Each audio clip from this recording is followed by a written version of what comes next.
Hey, welcome everybody to Giving Tuesday. This is People's Patriot Project's Giving Tuesday Music Extravaganza, where we are showcasing all of the best veteran musicians that this country has to offer, or at least all the ones we could find. And anyways, so what we're going to do for this show is it's going to be a 2 hour program where, give or take, where we just have different musicians come on. We'll play videos. Some of them might sing live, not sure yet, but it'll be up to the musician. And yeah, normally when we start our weekend show, we started off with the Pledge of Allegiance, but today we have a special treat. We have Mr. Tony Turner, no relation to me. He's going to do the national anthem for us. So if you can stand, please stand. If you're wearing a hat, please take it off and get ready for the Pledge of Allegiance.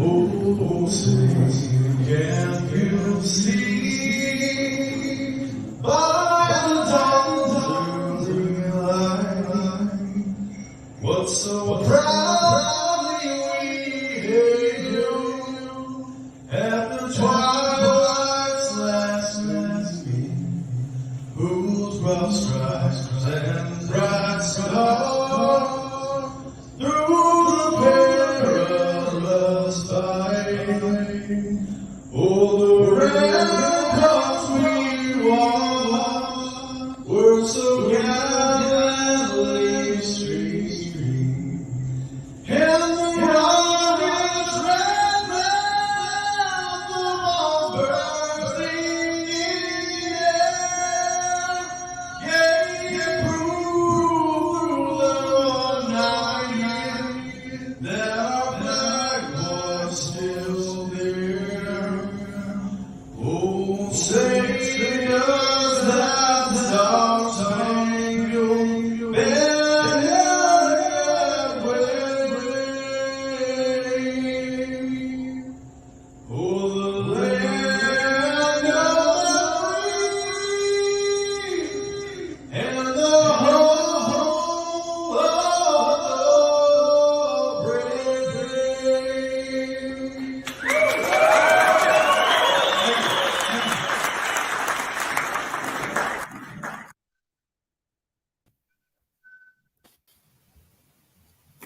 We're here. All right. I am one of the happy papas on the face of the earth. Not that this is exciting, guys. If you saw what we had in the backstage right now, we have the best. We have the best musicians in the country. I'm going to just put that out there right now. There you go. I will stack these guys and gals up against anyone that we see on the charts. Some of them are on the charts, and we are so blessed to have the opportunity to bring this to you guys, everyone who's listening in our network, everyone that gets to see this. This is our thank you for the amazing support, and I can't thank the musicians and the artists we have in our backstage enough for being willing to come here and share their craft and share.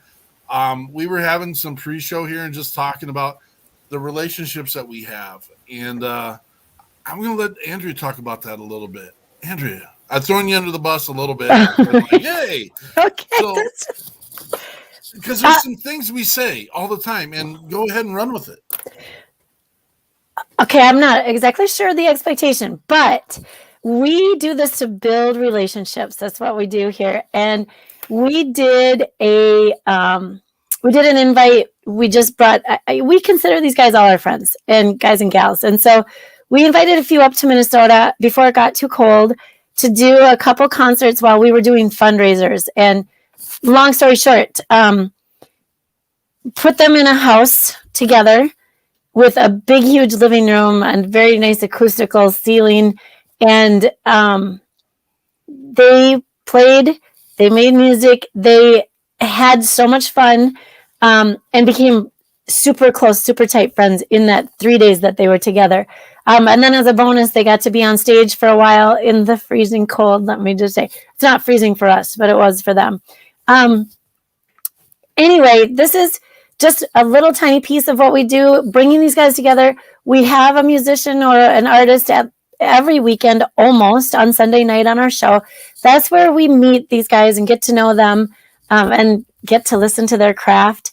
So everyone you'll see today, with the exception of one, has been on the show, but he will be on the show. But we got to see him live down in Texas. Super amazing.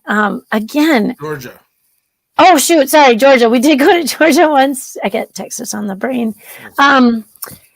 Yeah, sorry, Sal. We met you in Georgia. And I can't tell you, I am not a music aficionado. I am in awe. I'm a professional listener.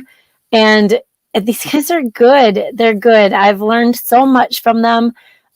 Both of their, so all of them have a background in, I believe today we have all veterans. And sometimes we run across the first responders in that world as well.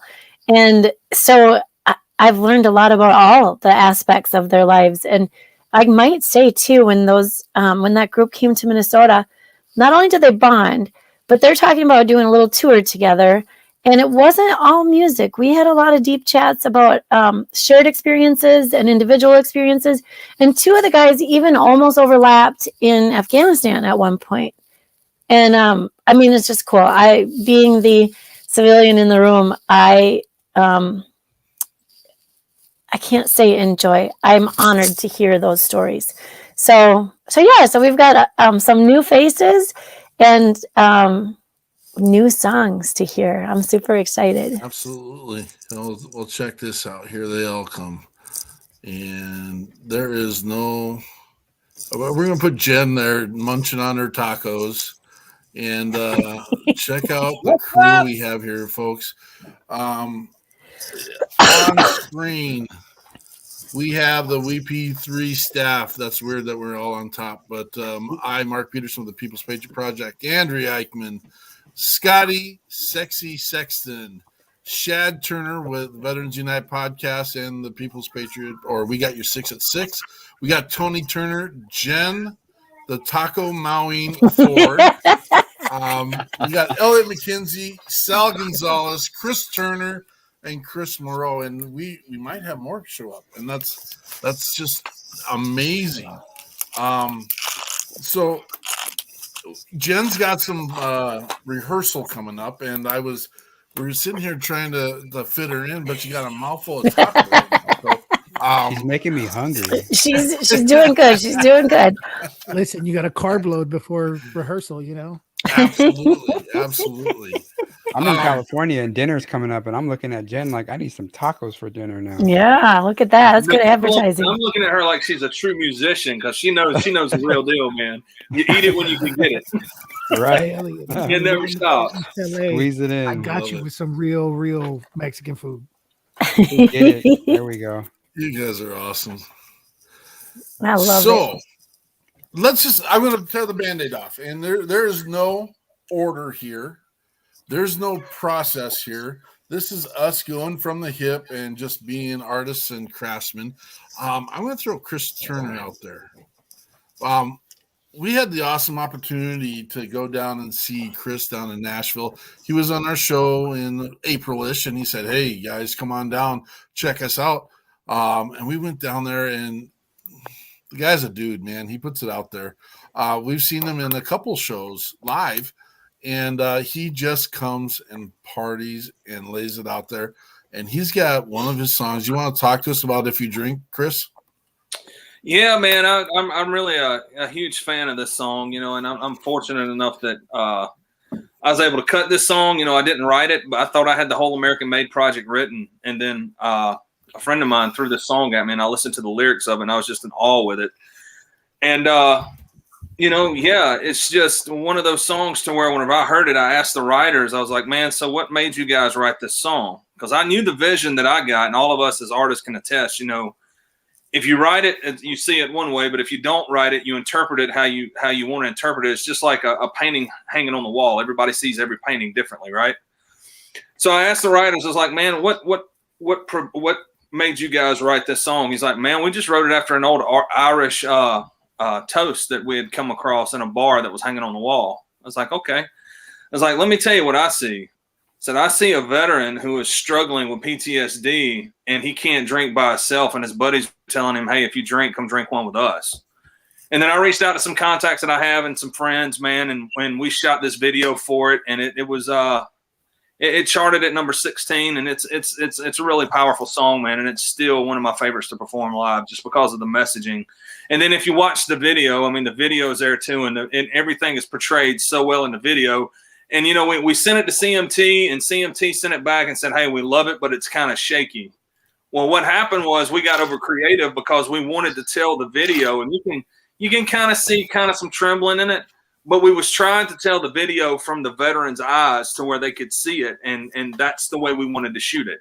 And I don't regret it one bit because it's been such a hit in the veteran community. So, yeah, man, it's a great song, and I'm just honored to be able to deliver it. Love it. Sorry, I don't know what happened there. This is Chris Turner with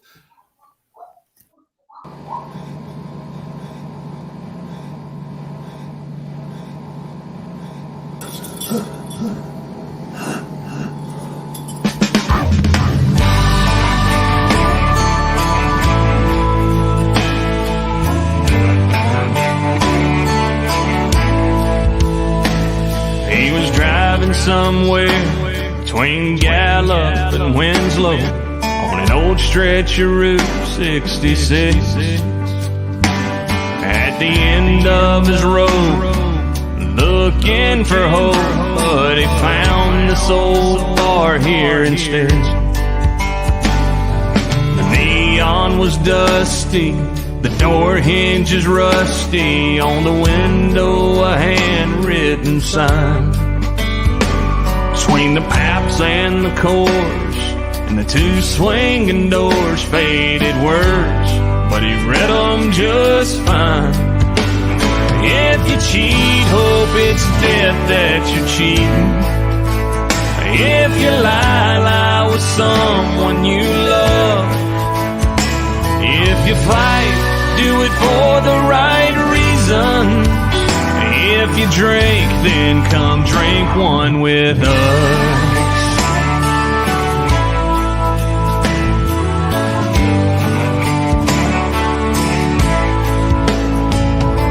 The whole place was packed. The waitress waved him on back, set him up on the last stool. She said, man, I can tell you've been going through hell. Well, we've all come out of there too, and we live by our own golden rule. If you cheat, hope it's death that you're cheating. If you lie, lie with someone you love. If you fight, do it for the right reasons. If you drink, then come drink one with us.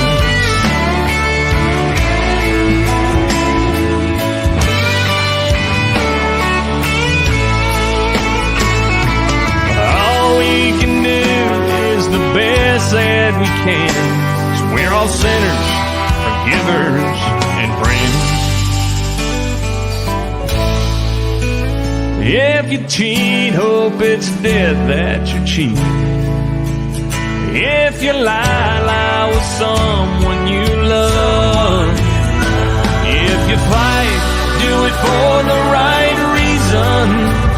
If you drink, then come drink one with us.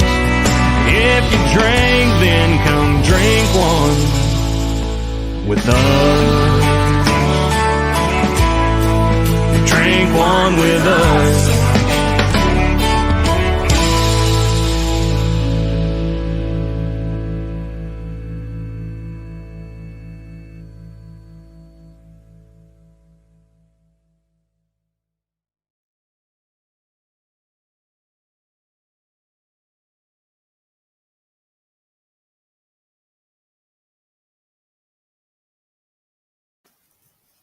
all the elements are there, brother. Thanks, man. I love that. The songs are awesome, bro. Just a great video. Good song too. That was amazing. That needs to be. Is that on the radio?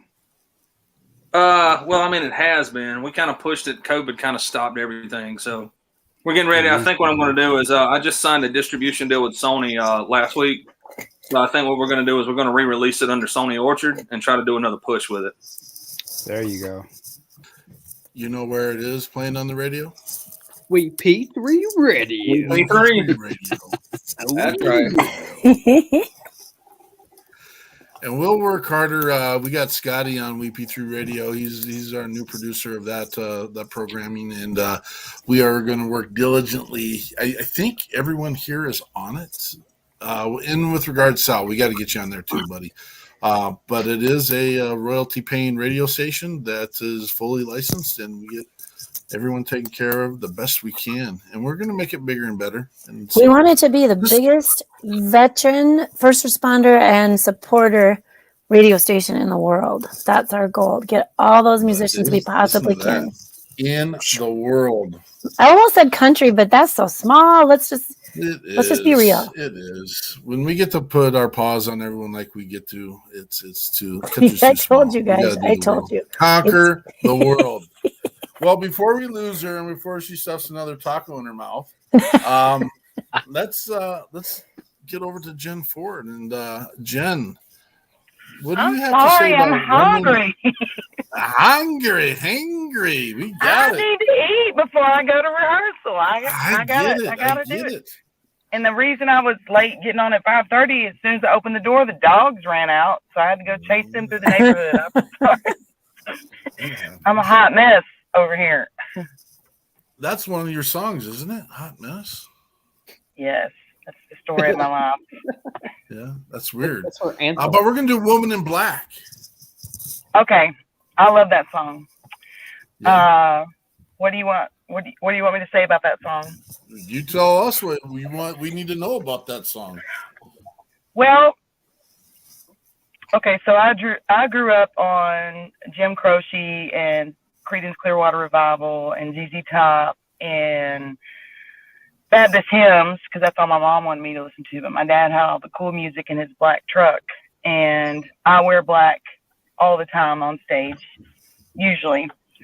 And it's kind of like a nod to Johnny Cash, in the sense that, you know, I feel confident when I'm on stage, and I feel confident when I'm wearing black, and I'm about business, and I'm about taking charge. And running a band for anyone, male or female, is a lot of work, but I feel like that there's so many things that I have to deal with as a woman in business and in the music business, for people to take me seriously. And so I just try to come in there looking ready to go, tough, professional, and then I really try to show off, and I'm proud of my band. So I wrote a song about it, and it's called Woman in Black. So that's my theme song, I guess.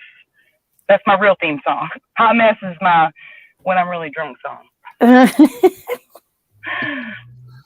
Well, let's get this up and let it roll. We've got Jen Ford with Woman in Black.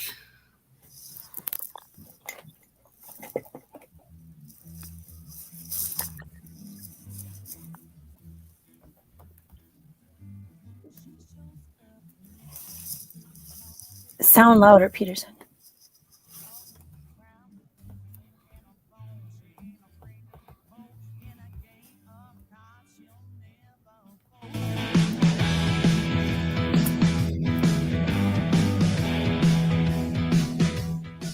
Well, she never second guesses, she won't think twice, ain't afraid to take chances, but she's choosing the dice. She don't care what you think, she knows she'll impress. When you got on a black, you don't need a damn dress. Woman in black, she's the woman in black. When she takes out the night, she pours out her soul. She don't hold back when it's time for the show. The God of music from the days of old, the band is right there playing blues, rock and roll. Woman in black, woman in black. She's the woman in black. She's the woman in black. And she's the is running the show, won't back down from a fight. She's always ready to go. You see what you get when that girl comes around, 'cause she's a straight shooter in the whole damn town. Woman in black, she's a woman in black. When she takes out the mic, she pours out the soul. She don't hold back when it's time for the show. The god of music from the days of old, the band is right there playing blues, rock and roll. Woman in black, woman in black. She's a woman in black. She's a woman in black.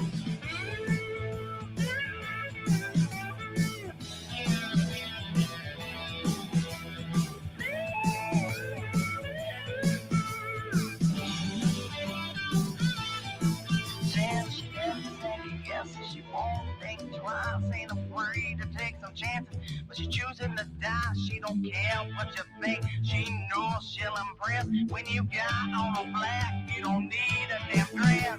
Woman in black, she's a woman in black.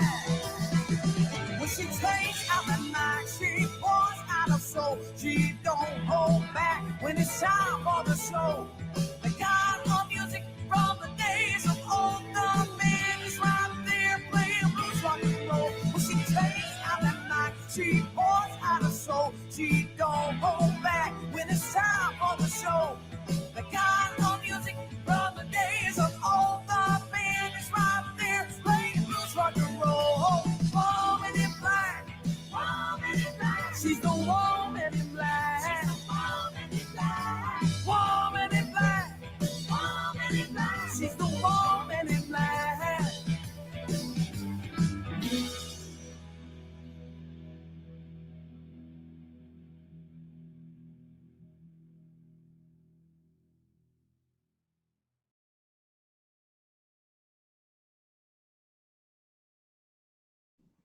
Hey,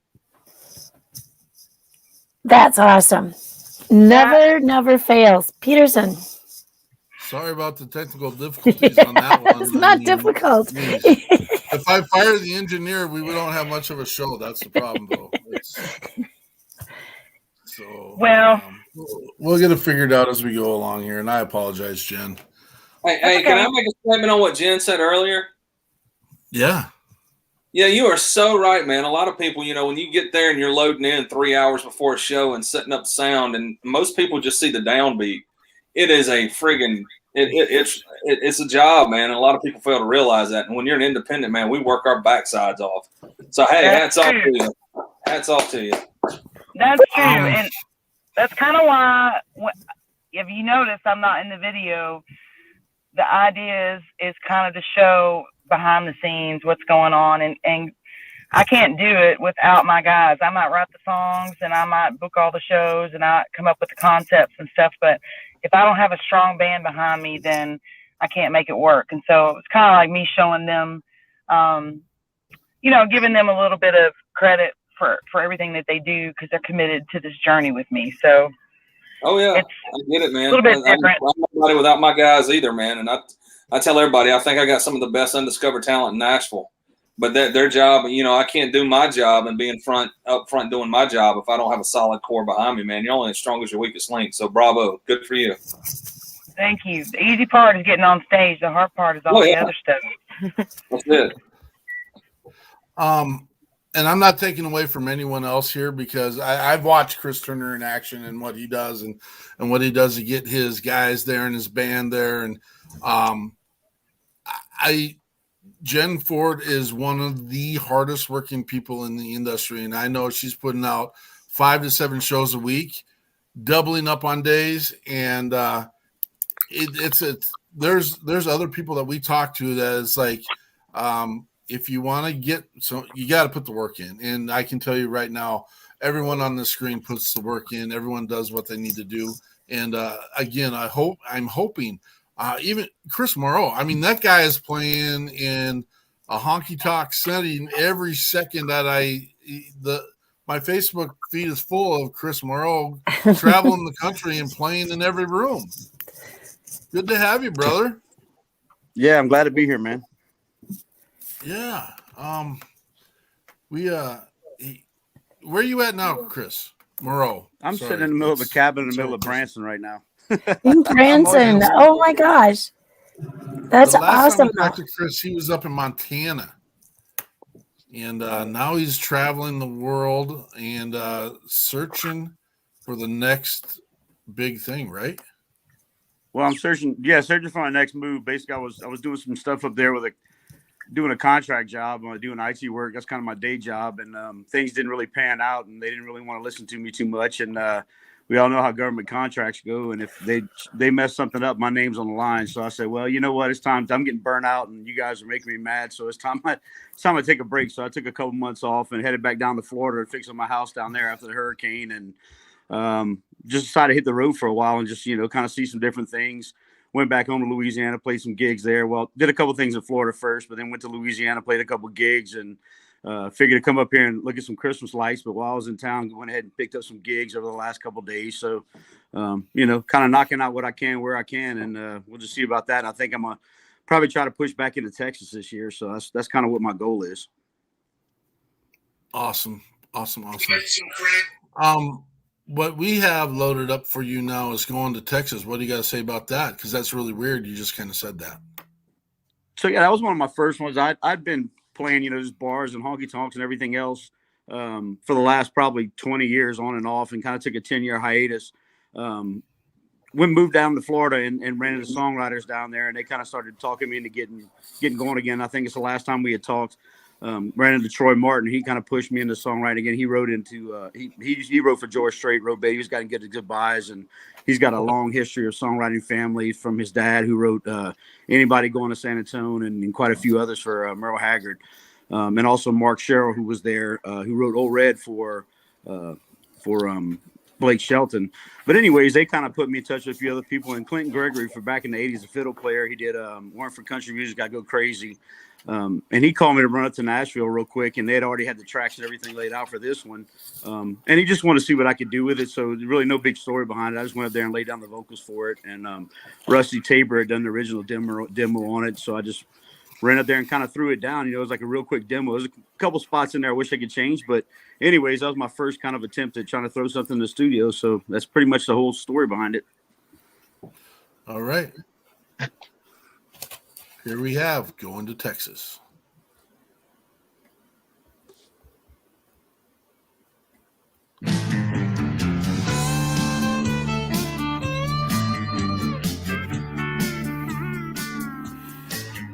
If it's looking like I'm gone, girl, you got that right. I didn't come here to start a fight. Gather up my things, I'll split. You can cuss me like a dog right about now. That's all you really ever did, anyhow. I got somewhere to be a lot better than this. You can go to hell, I'm going to Texas. Had it up to here, I don't give a damn. Apologize if you want to, but just forget it. Either way, you can go to hell, I'm going to Texas.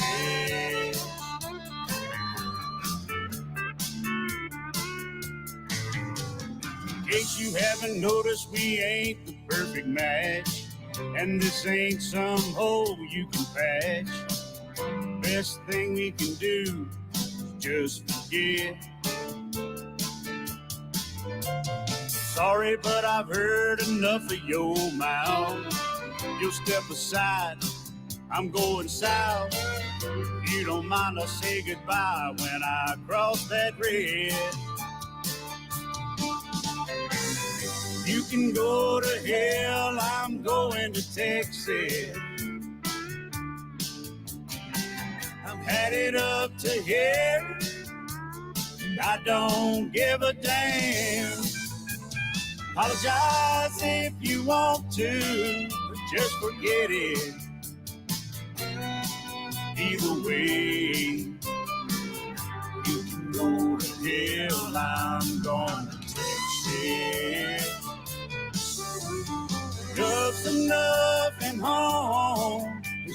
I'm headed. Anyway, you can go to hell, I'm going to Texas.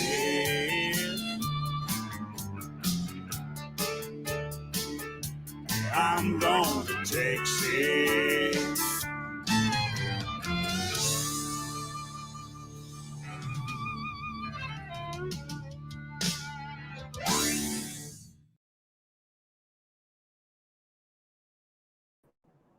Love it. Yeah. Heading Oh, to yeah. Texas. Love. Yeah, thank you. I can't take credit for musicians on that one. I was all some studio musicians in Nashville, and they basically laid all that down before I got there. So I can definitely appreciate those. And I wish I had names to throw at you, but I sure don't. But like I said, that was a Clinton Gregory and Kirk Roth, who was the tour manager for Mark Chestnut, and Jamie Creasy, another one of my friends who owned Music Melody Roundup, and they were the writers on that one.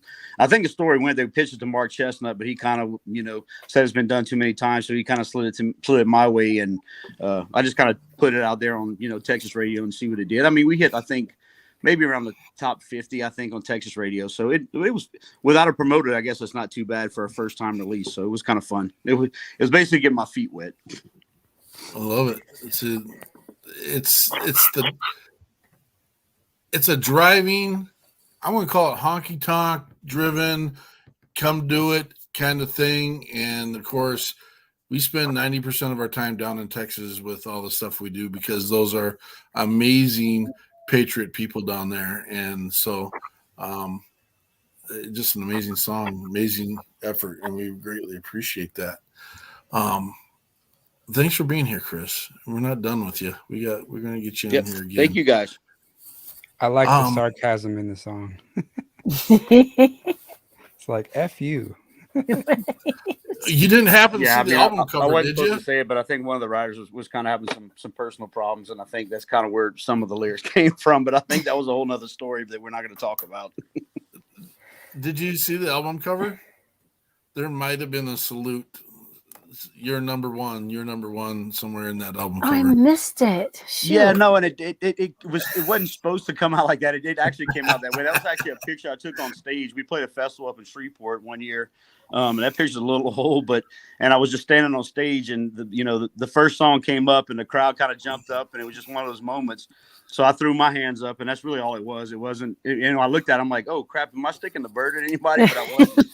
And that's just kind of how it came out. We threw the Texas flag behind it and kind of edited the picture a little bit. But yeah, I looked at it the same way, and I'm like, oh man, that kind of looks bad. Yeah, nothing like Texas sending the message, right? Nothing like Texas sending the message. Tony Turner. Man, we have gone and been and done a lot of things together, brother. Oh, yeah. I'm excited to have you here. Tell us about the song we're going to load up here, man. It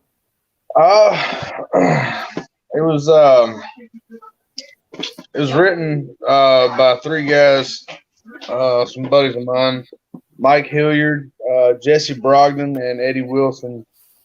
They had another guy sing it for them about 6 years ago, and it didn't do that hot, so they wanted to revamp the whole song, and they changed it completely, and they asked me if I wanted to sing it for them, and so I agreed to it and went to the studio.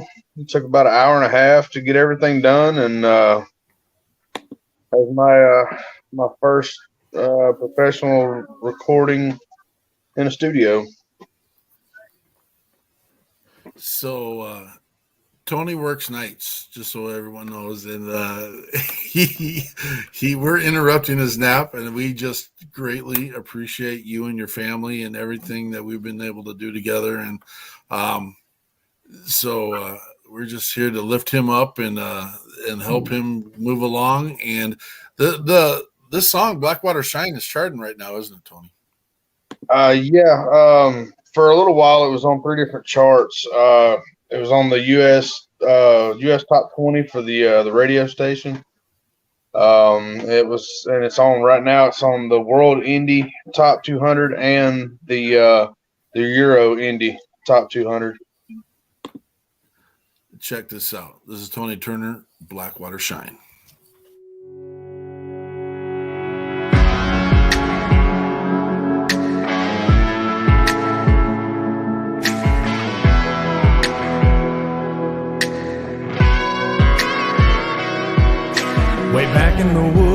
down a Georgia dirt road where Blackwater runs and the muscadine grow. That's where me and the boys ended up most Friday night. Elijah Crosby was a good old man. He ran that copper steel with a steady hand. Damn, that was the best Blackwater shine. Blackwater shine on Mountain Dew. They called it corn liquor or bootleg hooch. It was made by the light of a full moon's night. It burned a little while going down, fired us up while we painted the town. It was all about a good time. Blackwater shine.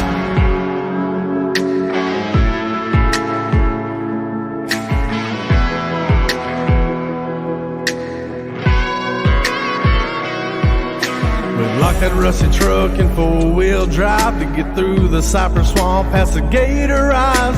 Elijah made sure it was no easy ride.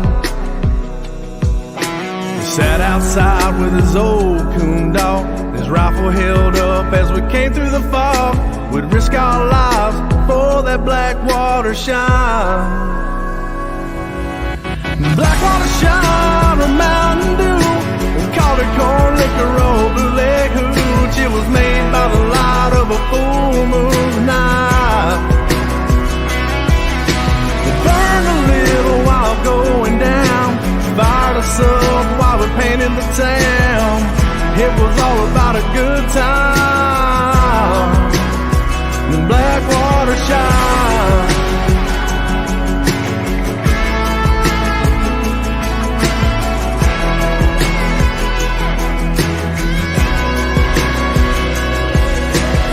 Sit around passing the brown jug. He'd tell us about our dads doing the same stuff, same spot, same truck back in 1979.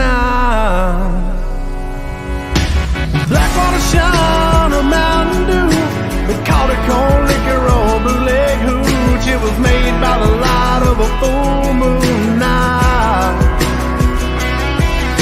It burned a little while going down, fired us up while we painted the town. It was all about a good time. Blackwater shine. Blackwater shine. Nothing like that Blackwater shine. Blackwater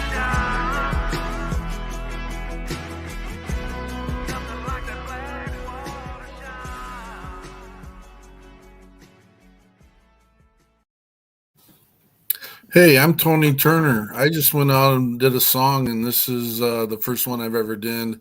I still training wheels are still on, but you know what? Not a big deal.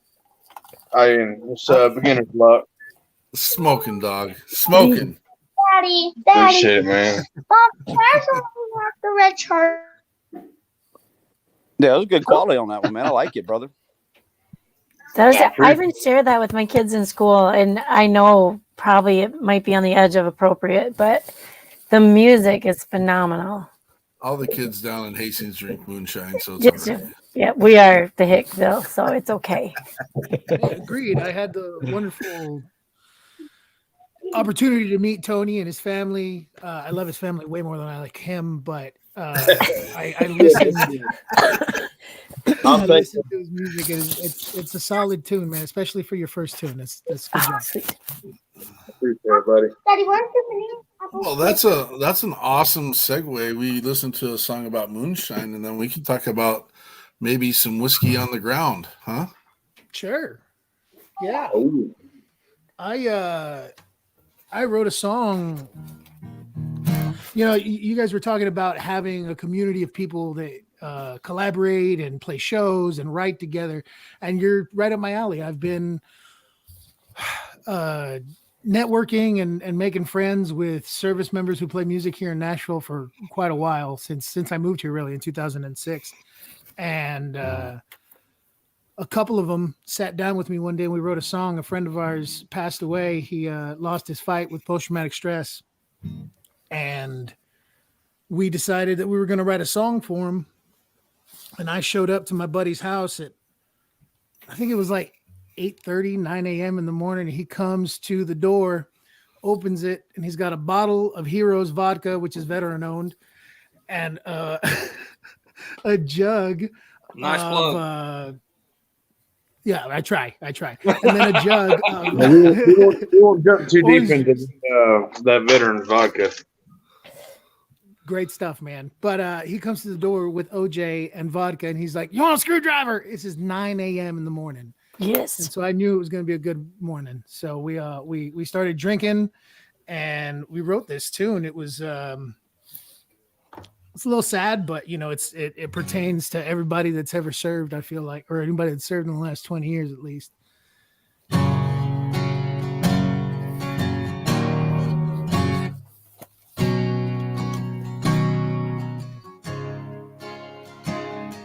Sitting here half drunk and my gums are numb. Just two of the vices I have.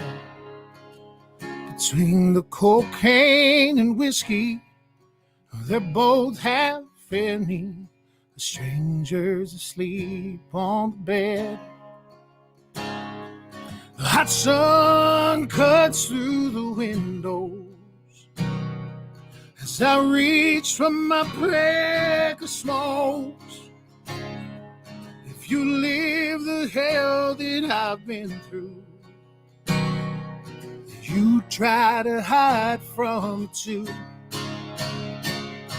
So I'm chasing demons one shot at a time. 'Cause when I'm cold sober, they live in my mind. Showing me things that I don't want to see.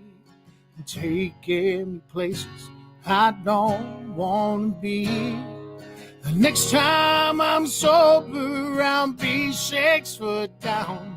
And then don't let it be over. Pour some whiskey on the ground. Whiskey on the ground. When I came home, they said, "Boy, you need help. But your pills and alcohol don't mix too well." So I chased the people who loved me away. With no hesitation, the self-medicate. And your PhD, man, that don't mean a thing. As you held a rifle out there next to me. I'm chasing demons one shot at a time. 'Cause when I'm cold sober, they live in my mind. Show everything that I don't want to see. Taking places I don't want to be. The next time I'm sober, I'll be 6 foot down. But even then, don't let it be over. Pour some whiskey on the ground. Whiskey on the ground. So I'm chasing demons one shot at a time.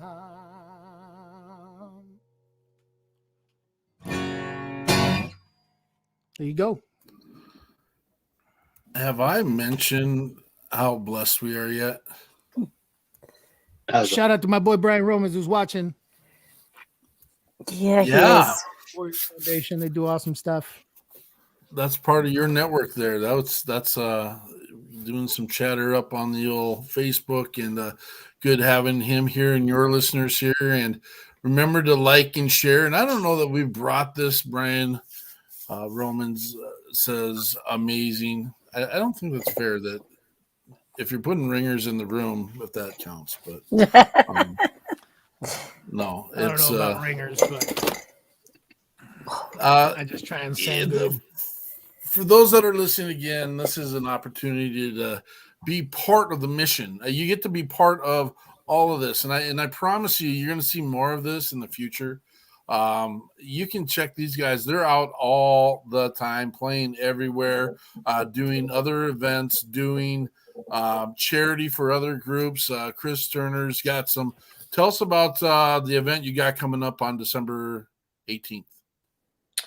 Oh, man, yeah, I'm partnered with a 501c3 out of Birmingham, Alabama called Warriors on Mission. Go to warriorsonmission.org, blow it up, blow it up. So what we do is we go around and the founder of the foundation is Bob Waldrop, and Bob developed this curriculum. And not only is he a huge advocate for veterans and veteran suicide, PTSD, and moral injury, but he's also an ordained minister. So he developed a 10-week curriculum. And what we do is I've headlined this thing called the Freedom Tour this year, and he would go into the VFWs, American Legions, or veteran organizations, and he would teach this 10-week curriculum and train leaders inside. And then as an icing on the cake, we would bring our production and we'd throw a live show as a thank you, saying, hey, you know what? You guys completed the curriculum. Thank you for doing that, to reemphasize it to where they can start a center of hope. And the veterans that we train inside these organizations can become the leaders to their veterans in their posts, and they can start a center of hope and have a 10-week curriculum going forward. And I can honestly say, we did our last Freedom Tour show November 20th, and this year across the state of Tennessee, we did 11 different posts in American Legions and one in Georgia, down at the American Legion in Georgia in Jonesboro. And we trained over 75 leaders, and we did shows and trained 75 leaders within the veteran community to actually teach this curriculum to other veterans. So pretty stoked about it. So what we're doing December 18th, my buddies down at Bold Patriot, you guys are well familiar with it. It's a great spot, and those are my people. And we're doing a fundraiser for Warriors on Mission because, a lot of people don't realize this, but not only the Freedom Tour, but Warriors on Mission, they've done documentary films. They're filming a documentary right now called The Warrior Family, and they're producing a curriculum called the Warrior Hope Curriculum. The Warrior Family Curriculum, to try to tell the story of PTSD and moral injury from the eyes of the family, whether it's the spouse or the children, right? So between the documentaries and the Freedom Tour and everything they've had going on this year, Warriors on Mission has invested over $100,000 into the mission this year alone. So what we're doing on December 18th is we're doing a fundraiser for Warriors on Mission, where we can continue the mission on into 2022. And we're selling tables at Bold Patriot, and all the money, it's all 100% tax deductible because it's a 501c3. And we're trying to pack the place out and raise as much money as we can to where we can continue to move forward because, we can sit there and do everything that we do and do all this stuff, but we've got to have something to fuel the vehicle. So we're really excited about it and hope we have a big turnout. Absolutely. That's no one will ever accuse you of not putting the work in, brother. And the fact is, and I will say this for everyone that's on screen, everyone has a mission. Brian, I can answer this question. He wants to know how much a table. It's $500 for some, and it's $750 for others. Right, exactly. I don't want to say it's a small venue. It's a smaller venue. But it will be close and cuddly, and you will have a chance to meet some of the coolest people on the face of the earth. We got the chance to be down there, and it was just phenomenal. Bold Patriot, amazing people, amazing venue, and it's in the name, man. And I didn't mention this. We're doing our show, but I've actually got two guys that I've got joining me that are friends of mine, Dan DeMay and Casey Bethard. Both are going to be there. They're hit songwriters here in town, and they're going to be playing their hits, telling the stories behind the hits. And I'm just, so it's not just me and what we're doing. Dan's an Air Force vet, and Casey, he went a different route, but he's a huge advocate for the veterans, man. And he's just a phenomenal songwriter. He's got multiple number ones, and so is Dan's. Dan's a great guy too. So we're going to have fun. We're going to have some raffles. We're going to have some auctions, man. I've got some rare tequila, and Andrew Fair's donating a wooden flag that we're going to raffle off. And I got some stuff coming from Mission Barbecue that we're going to raffle off. And everything that is raised that night goes directly back to the mission. So I'm really excited about it. And like I said, Bold Patriot is, like you said, it's small, but it reminds me a lot of Cheers, man, because you've never met a stranger when you walk up. If it's me or just everyone. So what? Um, I think it's just you, Mark. I can still hear everybody else. Chris, if you ever need help, man, let me know. You know, I'm happy to go play. Yeah, man, we need to do that. I was sitting here thinking about it. Yeah, we need to get together and try to hash some stuff out for next year. Heck yeah, Seriously, man. it would be really cool. Let's make it happen. That Yeah, goes man. to everybody too. Elliot, Chris, Tony, all you guys. If you guys enjoy the music and you guys want to write or collaborate or do something. Yeah, Where are you at? Where are you at in town, Sal? I'm in Murfreesboro. Oh, okay, good deal. Just Are you outside part of town, 12206? One more time. Are you part of 12206? No. Oh, okay. I didn't know if Andrew It'll scooped you happen. up yet or not. It'll happen. But Elliot, I do come to LA pretty often because my family's from there. So I grew up there. I go often that I'm there. So whenever I'm in town, we hook up. If nothing else, I'll take you for tacos. For the Hey, best bro, tacos there it you've is. Tacos. You said tacos. I'm in. That's all I need to hear. Yeah, Shout out to I'm Julian de back la down Mora. around Oh, it's Pensacola. Taco Tuesday. That's why. I'm back down Candy around was eating Pensacola again. So tacos and- I'm about 3 miles from the base. So, you know, we got a real supportive American Legion down there too, and I can try to get them involved too as well. So I'm like 3 miles from the back gate NAS Pensacola where my house is. So we can definitely try to push that as well. And I know the Floribama, we had talked about this a while back too. The Floribama is a big supporter of veterans as well. That'd be a huge venue to try to get something going. And they do fundraisers all the time for vets. So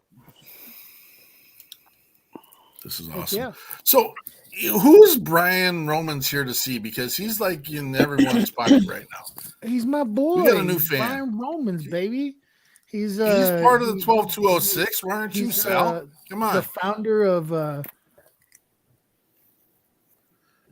am I 12206? Is that a American Legion? I had no idea. The VFW post. VFW. Yeah, I'm probably a part of it.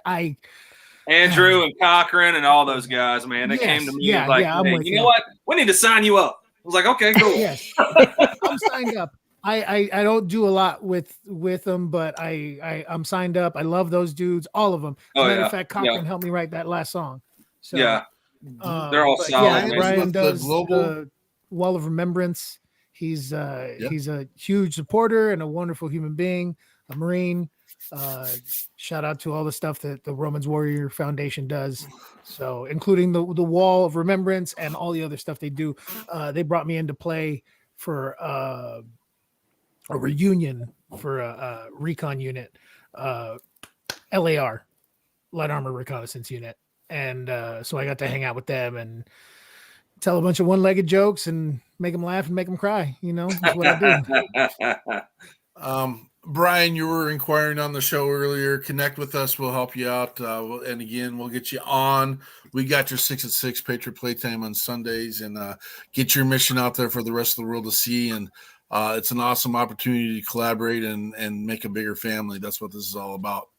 Elliot McKenzie, you've been patient, man. Thank you for being patient. Oh, I'm always. What's up, patient. B? I got nothing but time. Let's do this. I want to hear everybody All right. else's music. This ain't. Let's go. Isn't this fun? We are a family. This is awesome. So the next song I got booted up is Gunshots. What do you got? Tell me about it. Ooh. Okay. First of all, I always need to do a disclaimer for those of you veterans and who are watching or who are on screen. There are gunshots, the sounds of gunshots in this song. So don't let your PTSD get to you. So Gunshots was born out of, I felt like a necessity for two things to happen. One, I needed therapy myself because I hadn't yet found a way to combine my talents in music with my experiences as a combat veteran. And I wanted to write a song about that.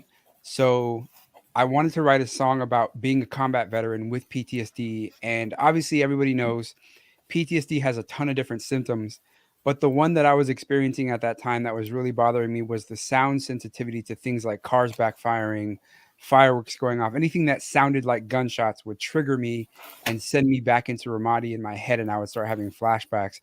I actually had an incident where I was in a store and a balloon accidentally pops, and the popping of that balloon gave me a flashback of being in a firefight in Iraq. And that scene is actually in this music video. And so that was the main purpose. The secondary purpose was I felt like a lot of the civilian community wasn't educated about what it's like to be a combat veteran with PTSD. A lot of people knew that veterans were coming home with PTSD, but they weren't super informed. So I thought maybe I could use music as a way to kind of inform people of what we go through from a first person perspective, since I'm a combat veteran from Iraq. So that's pretty much how Gunshots was born. I teamed up with the Marine Rapper, which is another combat veteran. He's a Marine Corps veteran. Same thing, went to Iraq, came home with PTSD himself, deals with issues now, and uses music as therapy for his issues. Only difference is he uses rap. I use R&B. I'm a singer. He's a rapper. So we combined forces on this song. And I mean, the song speaks for itself. So Gunshots is where it all started for me, for sure. All right. We got Elliot McKenzie with Gunshots.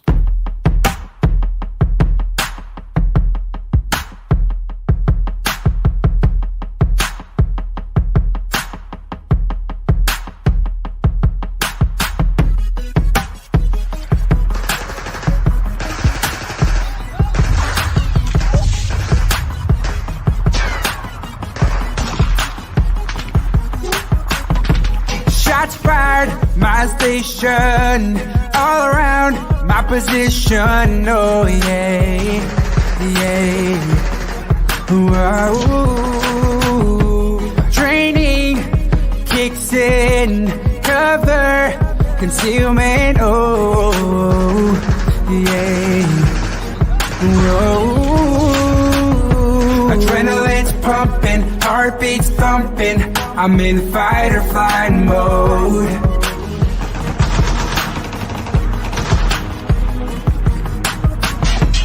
Heartbeats racing, then I get angry. Must kill the enemy. But then I realize I'm back home. Sounds like gunshots everywhere I go. Makes me wanna hit the floor. Yeah. Heartbeats racing out of time, 'cause I think I'm out of time, yeah. I probably won't, but I've gotta get control tonight. Strangers looking at me like, what the hell is wrong with him, yeah. Whoa, whoa. They don't know what I hear when I hear that sound, yeah. I hear combat, adrenaline's pumping, heartbeats thumping. I'm in fight or flight mode.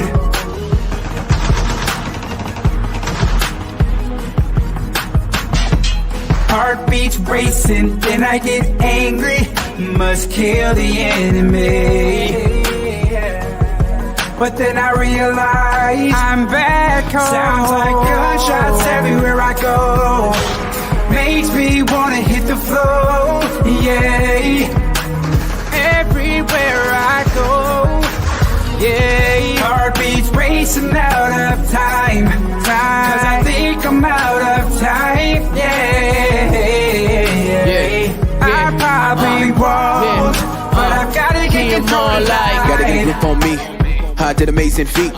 Life been slippery as a veteran Marine. When you come back, no one knows the scene, but you've been through all the things that keeps you from your sleep or makes it hard to breathe when you come back. Sitting here in class, when I first heard something crash, reminded me of that blast from an enemy out in Iraq. When you come back, hearing them gunshot landing on my paws, thinking all is lost in Central Alambar, and this is killing me slowly. Skipping my heartbeat, flipping out constant on all of the people who love me. So many walls that I punched in, splinters and knuckles. Everyone seeming to bug me. Don't none of you touch me. Now give me my distance. All of you foes, girls say I'm different. Really the fiction, I cannot tell. What is the difference? Now I'm just tripping. I always revisit that time in 06 when I was with the infantry. Rockets were zipping and bullets were snapping. And when I came back, do you hear what I'm hearing? Sounds like gunshots everywhere I go. Gunshots makes me wanna hit the floor. Everywhere I go, yeah. Heartbeats racing out of time, 'cause I think I'm out of time, yeah.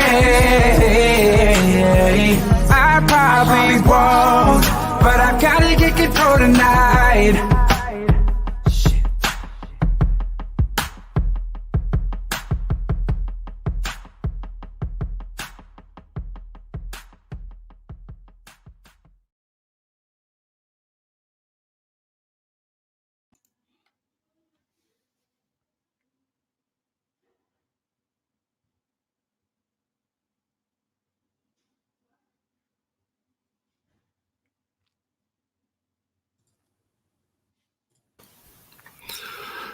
That's a real song about a real issue, and thank you, Of Elliot, course. for your. I mean, you've been through it. You've been through all that, and I don't see every once in a while we stumble upon a veteran, a first responder that wants to glorify the the PTSD, the oh woe is me, blah blah blah, and this Right. is not that. This is the message of reach out. You don't have to be a victim of this, and that's one of the worst things to say is you don't have to be a victim of this, because I know that none of our veterans and first responders want to claim the word victim, and that's a terrible word, and at the same time we don't want to fix any of you, but there's an opportunity for recalibration. There's an opportunity to go through an opportunity to get yourself. We're going to play it later. Home, all the way home. Right.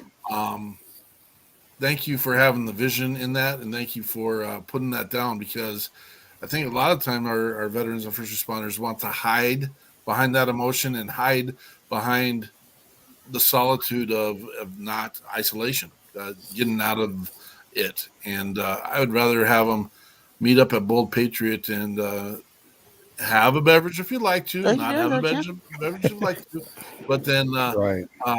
Be able to put paws on each other and build and grow and be part of a family that's like only 6% of our country does what each and every one of us have done. So, Right. And that's we're exactly elite. why I wrote it. That's because I realized I had PTSD. I was diagnosed with PTSD in 2007. And that song came out in 2017. So 10 years later. And so I spent that 10 years going through a lot. I was homeless. I was under the influence for a while. All that negative stuff that comes with PTSD happened. And then I finally got to a point where I felt like I was recovering and I was, I guess, heading back in a direction where I was somewhat normal. And when I felt like I was okay enough to, I wanted to be able to do exactly that. I wanted to take my talents in music and then write about my experience and then educate as many people as possible about what it's like to be a combat vet with PTSD. Because like you said, a lot of us, we isolate, we don't talk about it, we hide from it, we run from it because of those stigmas that come with being a combat veteran. And I wanted to run in the other direction and be a source of education and a source of maybe therapy for other veterans. And so that's, like I said, that's where Gunshots was born, was out of that necessity and that desire within myself. Well, and this is a huge platform that I stand on, in the fact that I am telling everyone that's listening, our veterans and first responders are not broken. And not every single one of us have or deal with PTSD. And not every one of us knows when that moment is going to occur, if it does occur. And get rid of the stigma. For those who don't know, I'm a school teacher, and I listen to how much PTSD our children have because someone left the crust on their sandwich one day. And I'm tired of that garbage. Our veterans and first responders, and again, this is another thing we hear all the time, and this wasn't the intent of this show, but well, you knew what you were signing up for. Hogwash. No one knew. People signed up to serve is what they signed up to. That's what they did. And to know that you would be holding your buddy's hand as he's taking his last breath, knowing that you're going to lose a leg. Sal, did you sign up for that, buddy? Yeah. You signed up to lose a leg? Okay. Not prepared not to do that, but I was prepared to do it. Right. I was an infantryman.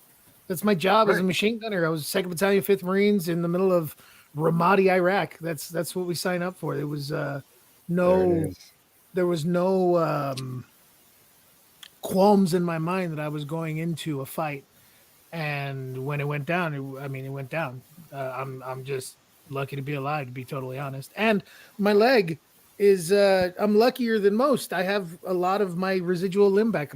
I still have my knee. That's a blessing. There's a lot of different ways that you can look fondly on Sal, different things. were you in Ramadi in late 04, early 05? Yeah, late 04. You got replaced by 1-5, right? You rotated with 1-5. Yeah. I was in 1-5. I was in the battalion that replaced you guys in Ramadi. That's crazy. That's funny. There we go. Small Here we world. go. was The thinking- connections all happen. Ramadi, which is why I had to drop the hint. Yeah, again, just I to was find in out. there from February 05 to September 05, right? We rotated with you guys. Nice. Yeah. Wow. I believe my boys. I got hurt October 31st of 04. So I was long gone, but yeah. Small world. But there's Sorry, key words. I just threw a monkey wrench in what we were talking about, though, Mark. No, No, not at all. No, because your This key is what word makes our was, show great. and your key word was you were prepared for it. It's not being prepared for something and coming home and facing a new kind of adjustment and way of life is, yeah, you're prepared for it, but no, none of us knows what that's like until we're there. And so I think that's the piece that, yeah, when I signed up as a teacher, did I know I'd have some kids that I wouldn't get along with in my room? Yeah. Did I know school shootings would be prevalent? They're 5. But anyway, no, I didn't. But that stuff happens. And so, I just am not comparing teaching with the battlefield at all. But I think, yes, you do. You're a warrior, you're a soldier, you're out on the field, you're in the heat of the fight. And you knew the day you signed up that could happen. And again, though, I think then coming home, and I'm speaking as the noob here, but coming home and actually doing it, it changes your whole probably view and aspect on life. Did you think one day you'd be like, well, I have most of my parts, and that's a good thing. And that's the sunshine, which is sunshine.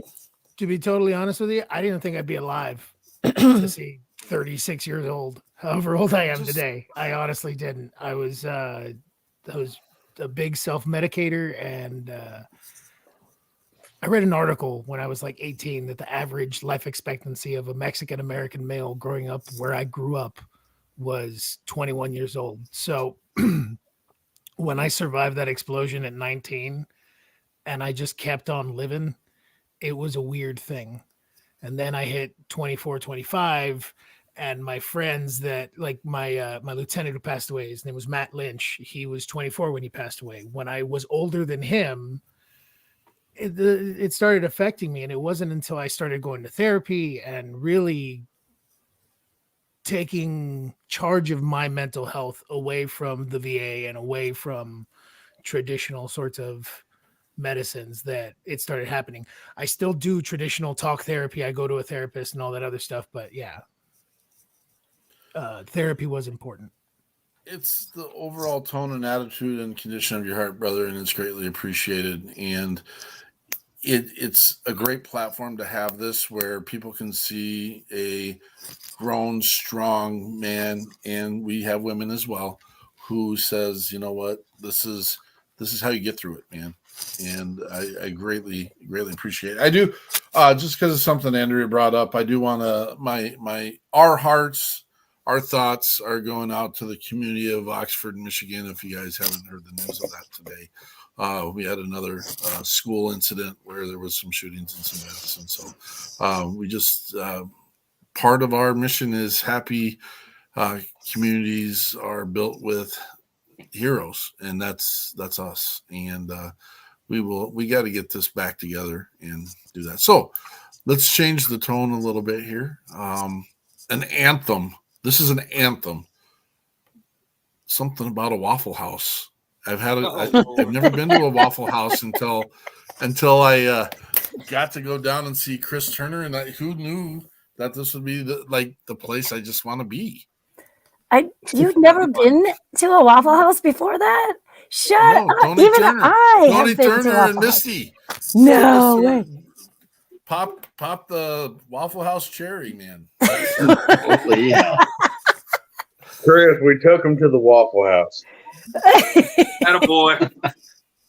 Listen, you Broke haven't, him in good. That's what I'm talking about. Had to, man. you haven't lived unless you had the awful waffle, baby. The best when you're drunk. Oh my word! So the I cool was thing, the driver. the cool thing about this song, man, I'll tell you how it came to fruition. We was playing a show in Simpsonville, South Carolina, I think back in 2014 or 15. I can't remember. I'll have to go back and look at the date. But we got done, and whenever we play out of town, we always go to the Waffle House and eat after our show, right? And we parked up on top of the hill because this Waffle House was down in a bowl. And as me and my band got out of the truck, we started walking down the hill, and there's this guy standing beside his 1983 Toyota Corolla, high water blue jeans, a fireman pager, and a flip phone. A flip phone in 2015, mind you. And he couldn't have been more than 21, 22 years old. I looked at my drummer, and I was like, man, that's different. I ain't never seen nothing like that before in my life, but I'm sure there's a reason and a purpose for it. So we walk into this Waffle House, and we sat down at the bar, and we're sitting there hanging out. We're getting ready to order our food, and all of a sudden the door rolls in, and the bell dings, and this guy comes in. He sits in this corner booth. Well, we're sitting there, and we're talking, and about 5 minutes later, he was on his phone outside. Two chicks that looked like they just walked out of friggin' Sports Illustrated magazine come through this door, and they sit in this corner booth with this guy, and they start making out with each other, all three of them.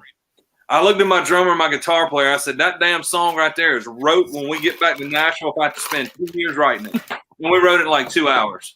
And we close our show with it every time we play a show, man, just because it's become an anthem on the road, man. A lot of people dig it. And I mean, it's really cool because a lot of people who's been to multiple of my shows, they sing the words back to me. So it's a really cool song. I love it. And I don't want to ruin the mode and everything. And I do have to rudely correct you. Not every time after you play do you go to Waffle House, because I do remember you had the chance to eat the fine cuisine of Mark Peterson. The best barbecue maker in Missouri, man. How's a boy like that make barbecue like that? And hey, to mind you, where we were playing at in Illinois, there was not a damn Waffle House within 300 miles of that place.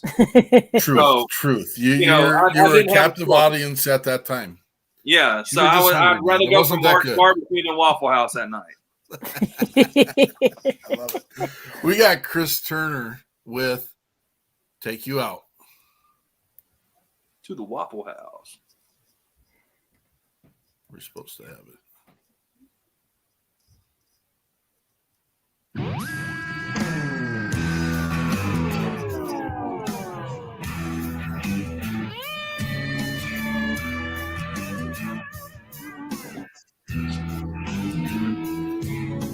Hold your top and Daisy Dukes. Hit me like a shot of 100 proof. A little comfort to ease my mind. She's slinging drinks, she's doing time. Working hard, making that money. Put your number on my last 20. Hey girl, when you get off tonight, let's throw back a couple natties in my double wide. I got a big screen, TV, a DVR full of Doug Dynasty. So climb on into my Chevy, love. Baby, I'm the man that you've been dreaming of. We'll crank some Hank until the beer runs out. Then I'm gonna take you out to Waffle House.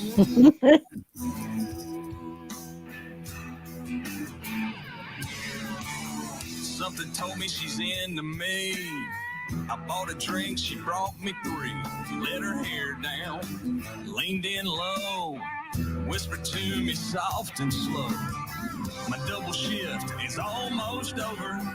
Asked me if I'd like to get to know her, thinking, hey girl, when you get off tonight, let's throw back a couple natties in my double wide. I got a big screen, TV, a DVR full of Doug Dynasty.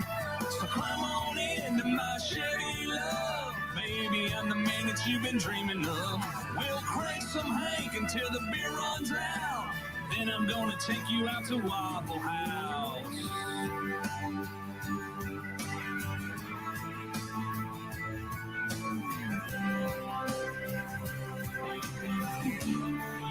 I see you looking, girl.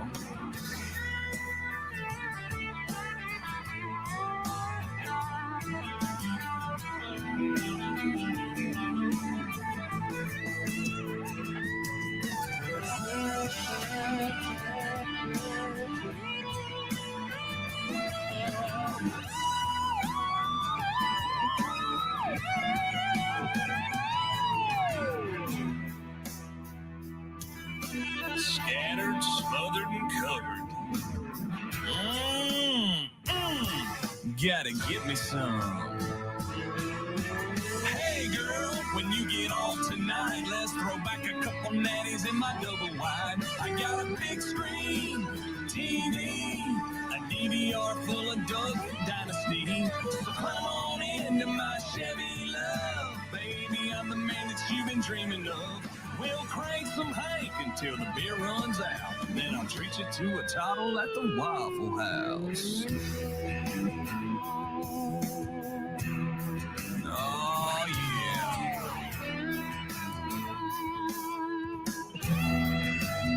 That's right.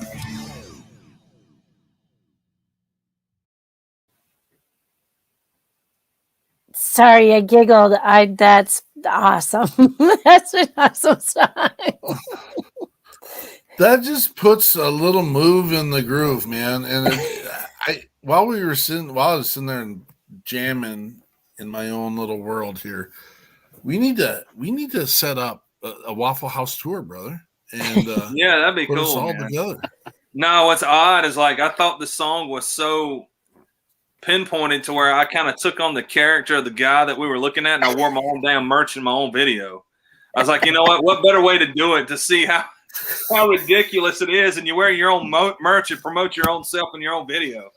Any other time I wouldn't have done it, but I thought it was only fitting. I noticed, and I'm like, do you make fun of a guy for doing that? And I'm just like, yes, you do. No. In that particular video, yes, you do. That was the whole purpose. This is his tactic for getting. Yeah, that was the whole reason I did it. I was like, you know what? It's already stupid as hell, and it's a great song, and I mean, it's got a real cool meaning to it. But why not just put my own T-shirt on and make it that much more? Mind you, I say all that while wearing my own T-shirt and hat. So right, yeah, man, but that's a brand and a logo. Your name's not flashed all over it on a festival that you played back in 2012. I mean, that's like the Brahma Bull logo, like the Rock wears. I mean, he wears his own brand. That's one thing, but your own name, your face, and your daggum the year that you played the festival is like, oh my God, how corny can you be, man? But you got to be your own fan. It was only fitting for the song. I was definitely going to make fun of you for it, but again, you jumped out ahead of me. I knew that I was on here with other musicians and artists. So I wanted to make sure I threw a disclaimer out there before I got railroaded. There was a reason behind my logic in that video. Fair enough. Yeah. I tell you, I love the line about the Chevy Love. The funny thing is, I had one of those in like '94.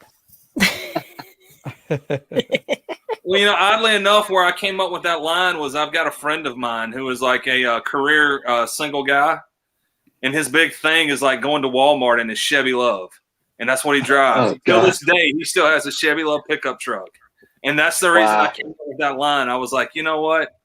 His name is well, I won't throw his name out there, but yeah, I'm just like, dude, really?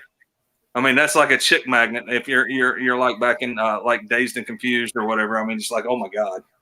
But yeah, it's a red Chevy Love pickup truck, and I was just like, you know what? That truck is going in this song somewhere, and I found a spot. Wow.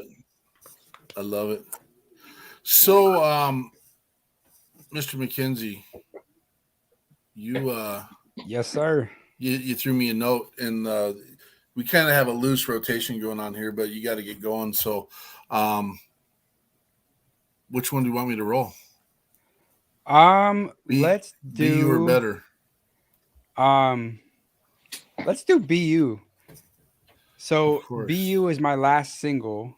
I just released it earlier, a few months ago, I think, actually. It's going to be off of my upcoming album, which is going to be called Follow Up, which is going to come out next year, probably summer. But BU was born because during quarantine and during all that crazy stuff we all are still going through, I hit a point in my life where I finally knew who I was. A lot of us who've served in the military know part of what happens when you serve in the military is you lose a little bit of yourself because you're so focused on the team. You're really focused on making sure that the person to your left and to your right is taken care of. It's all about teamwork. It's all about the group. It's not about individual anymore. And so after I got out of the military, I lost track of who I was, but I felt like during quarantine, I was really able to identify myself again and kind of, I guess, figure out who I was. And I felt like other people should have that moment where they know who they are and they're proud of that. And then a secondary reason I realized, or I wanted to write the song, was because I realized that there were a lot of people out there who are not proud to be who they are. They have aspects of their personality or their life that they hide from people. They're embarrassed about, whatever the case may be. And so I wanted to write a song to kind of like inspire and motivate people to find out who they are at their core and then be proud of that. So that's what Be You is about. It's just about being you and being proud of who you are. Awesome. You got Elliot McKenzie with Be You.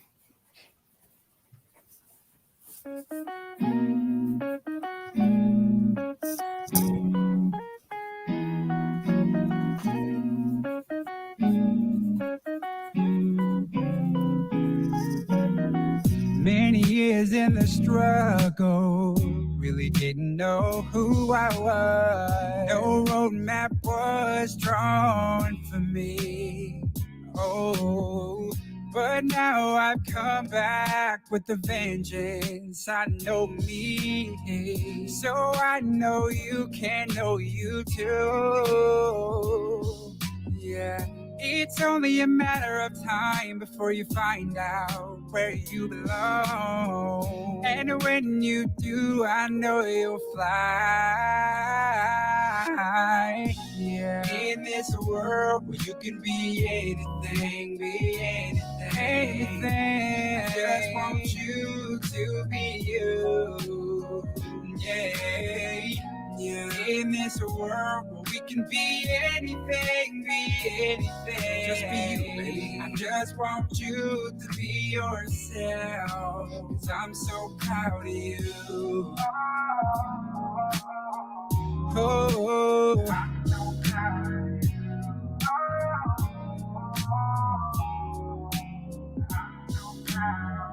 Feels like a long time when you think about it. But you know these struggles don't stick around that long, you can bet about it. Oh, just hold on to your truth. Don't nobody know it like you. No matter what the world may say, be proud of who you are.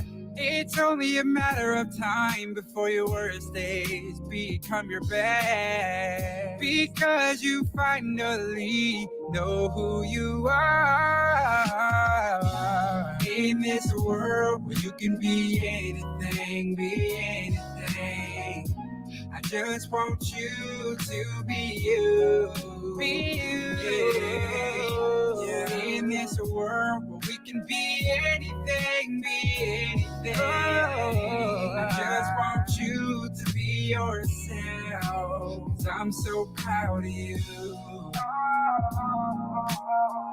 So proud. I'm so proud of you.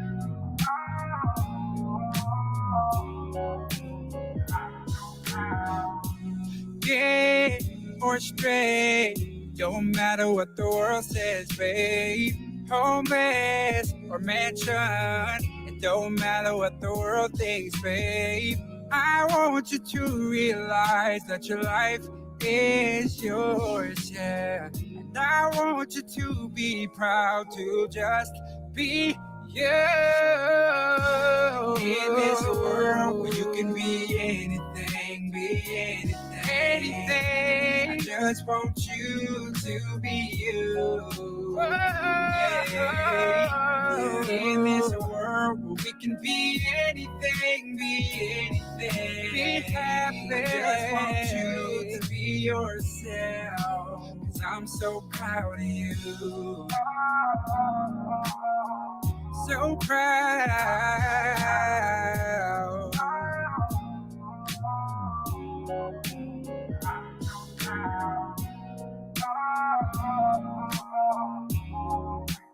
I'm so proud of you. I'm so proud.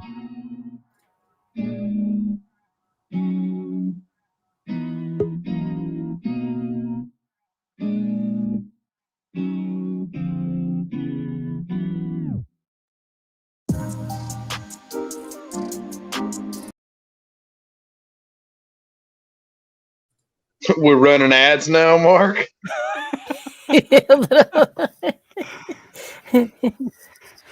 Good stuff, Elliot. Thanks, bro. Whatever. That's whatever. Yeah, we need a new engineer. That's for sure. No, Anyone YouTube wants- started putting ads on all my videos, and I don't like it. But hey, I can't read and tell the difference between Sal and Elliot apparently at this time because Sal was the one that said, "Hey, I need to go and here, Elliot, play another song." So no, great message in there again. We got to fire the engineer here. Gosh, we're so blessed. This is Mark, so fun. what song would you like me to do? Oh, Oh, I love Hero. I love Hero, man. Hero. If you guys get your Kleenex out, man. That's what I'm saying right now. Uh-oh. Yep. Yeah, it's one of them songs. I was at a benefit. We were raising money, doing like a walkathon sort of a thing, raising money for this young man who just lost his father in Iraq, I believe. And it's a real famous picture of this little kid getting the flag. He's crying. Anyway, it's my buddy, Christian. I'm talking with him, and we're at this event. And again, like a jerk, I'm wearing shorts because conversation starter. And this older gentleman walks up, older veteran. He comes up to me and he says, "Sal, you're a hero, man." And I said, "Thanks." But sitting there talking with this young man who just lost his father, I didn't quite feel that way. So I went home and I wrote this song in about 15 minutes, which is always the case when you got something to say. It comes out quick. But I attest to this day, I didn't write it. I was just there for the process. I took it to a buddy of mine named Arlo Smith. He's a professional songwriter here in town, award-winning songwriter. He wrote Mayberry for Rascal Flatts all by himself, the lucky bastard. But he helped me write this song, and he's a great dude. So I appreciate him helping me with it because it wouldn't be the song it is without that dude. So they threw him a party the day that he got home. Oh, and they called him a hero, but he felt all alone, surrounded by his family and all his friends but one. Oh, he lost him in that country to a buried roadside bomb. When his dad stood up and said, "Our hero has returned," he looked down at his scars and his purple heart and said, "Dad, you know that hurts." 'Cause I told me to not sound grateful, 'cause the good Lord knows I am, for sparing me my life on the day he took my friend. But I still wish that I had gone with him, maybe even took his place. Oh, but destiny didn't lead me that way. So I'm not trying to say you're wrong, but heroes ain't the ones who make it home.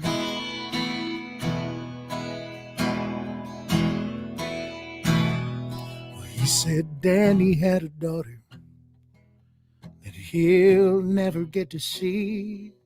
And I know that he was proud, but he was only 23. And they gave me this medal and pinned it on my uniform. But this piece of tin don't mean a thing, no, if it can't bring them home. So I told me to not sound grateful, 'cause the good Lord knows I am, for sparing me my life on the day he took my friend. But I still wish that I had gone with him, maybe even took his place. But destiny didn't lead me that way. So I'm not trying to say you're wrong. Heroes ain't the ones who make it home.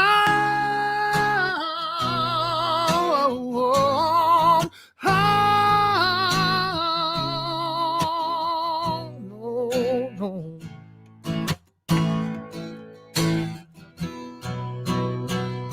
So it no need to not sound grateful, 'cause the good Lord knows I am, for sparing me my life on the day he took my friends.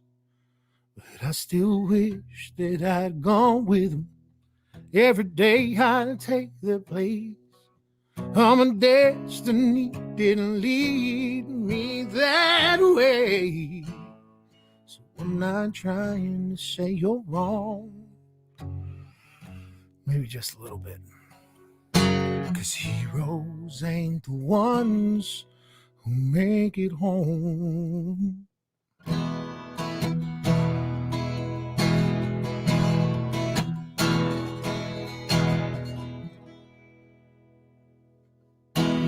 I promise I write more than just slit your wrist country music. But that's what comes out. So That is, a lot of the time. Dude, what a freaking hook. Bravo. Yes. What a hook. That was man. dope. That's great. That sounds awesome, man. Thanks, man. It was it's something that was just an honest thought in the moment, and so that's what I wrote about, because it's just the way I felt. I was 21, something like that, freshly retired, and kind of pissed off at the world. So I wasn't trying to hurt anybody's feelings, but I wasn't exactly trying to save anybody's either. So Yeah, it's definitely a song to be proud of, man. Oh yeah. The best therapy in the world, man, is a 6-string and a legal pad. you are not kidding, my friend. It has pulled me out of more than one daggum tight situation. Absolutely. Listen, folks, I have to jump off here pretty soon. I got to go help put the kiddo to bed, but yeah. I'm gonna hit you up, Sal. We're gonna get together. Make it happen. Hit me up. Yeah. Everything social media at Sal G Music, Instagram, Twitter, TikTok, Twitch. I mean, you name it, I got it probably. So follow me, check me out. You can find all my music streaming on all things streaming. Sal Gonzalez. The album's called Heroes. Hope you dig it. Thank you guys so much. And, Thank you, Sal. Thanks for your blessing, sorry to have to brother. drop off Your so blessing, quickly. dude. Be good, man. Oh my gosh. That is it's when a song like that comes out that I know that everything we're doing is 100% right. And we just get to be the vehicle. We didn't get to be part of that craft. We didn't get to be a part of that mission. And we've got a boatload of them here. Everyone on the screen right now has an impactful, amazing message, and we are 100% blessed by everyone that's here. Thank you guys, and Andrea. I'm the guys. I'm one of the guys. Influence. We had 2 female influencers set up for tonight, and yeah, I had smoke inhalation over here. That's and Josh is here. In the house here. Yeah, I And saw you wiping Josh- tears, Mark. No, Yeah. you did not see that. Yes, I did. There was a fruit fly over here that caught the edge, and I had to get it out of there because I wanted to make sure I was prepared for what we had to do next. Right. Yeah. Okay. Sure. Normally, there's something over here that I can go find, but if we can be flipping real, I mean, let's be real, man. And that's not my forte, but when you're blessed and you know who you're serving and what you're doing and how you've done it and where you want to go and what you want to do, no complaints, man. And if a little bit of weepy water comes out the side, then I guess that's a blessing more than that. So altogether, wow. come back together. Hey Chris guys, Monroe. I've actually I gotta hop off here, man. I gotta eat some grub and I gotta get a little bit of a nap before work. Tony, thank you for your blessing, brother. Thank you for being here, man. Oh yeah, you guys are. Thanks for being here, man. Oh yeah. Mr. Monroe. Hey, what's up, guys? Get on. Let's look at Born on a Honky Tonk Night. Yes. Yeah, man. So yeah, it kind of switches things up a little bit. Like I said, we're kind of going into all the deep stuff tonight. But yeah, that was just another one we kind of just cut as a demo type style and Mark Sher and then somebody's basement actually and down there in Florida. But that was a Mark Sherrill song who wrote Old Red, and we just kind of threw that one out there. Kind of ran into him in a few gigs, and he was playing it by himself, and they hadn't cut it. Nobody's cut it, so I said, well, let me just throw it out there. And I kind of wanted something that was a little more upbeat, kind of like a little Daryl Secretary A11 type feel or something like that. So we just kind of went in the studio, changed it up a little bit, and had one guy who played the bass on it, played the drums on it, played the guitar on it. So we just it was very minimal recording effort on it, and we just kind of threw it out there, just tried to get something fun going. Awesome. Well, let's have a little fun. We can take this roller coaster ride and enjoy it. Born on a Honky Tonk Night, Chris Monroe.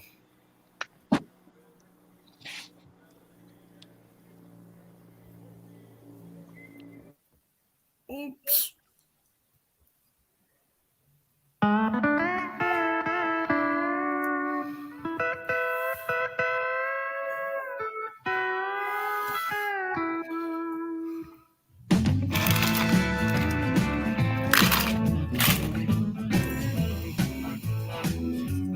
Mama was a honky-tonk angel.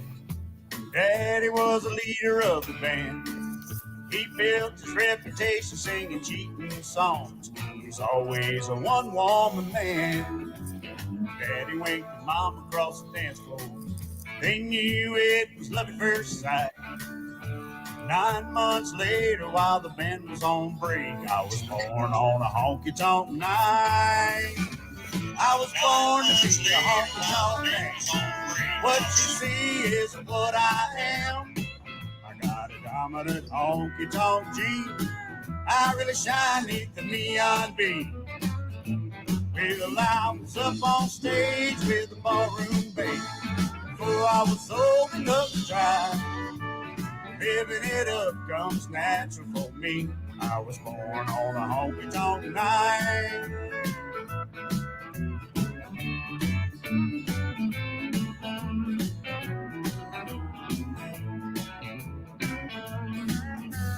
Cradle was my daddy's new guitar case. My high chair was an old bar stool. Mama fed me in a natural way. To this day, I still think that's cool. Well, I've always been a good time in Holly, from the milk to the Miller Lite. I like to stay out late. Hey, what can I say? I was born on a honky-tonk night. I was born to be a honky-tonk man. What you see is what I am. I got a dominant honky-tonk gene. I really shine neath the neon beam. Well, I was up on stage with the ballroom babe before I was old enough to try. Living it up comes natural for me. I was born on a honky-tonk night. I was born to be a honky-tonk man. What you see is what I am. I got a dominant honky-tonk gene. I really shine neath the neon beam. Well, I was up on stage with the ballroom babe before I was old enough to try. Living it up comes natural for me. I was born on a honky-tonk night. I said living it up comes natural for me. I was born on a honky-tonk night.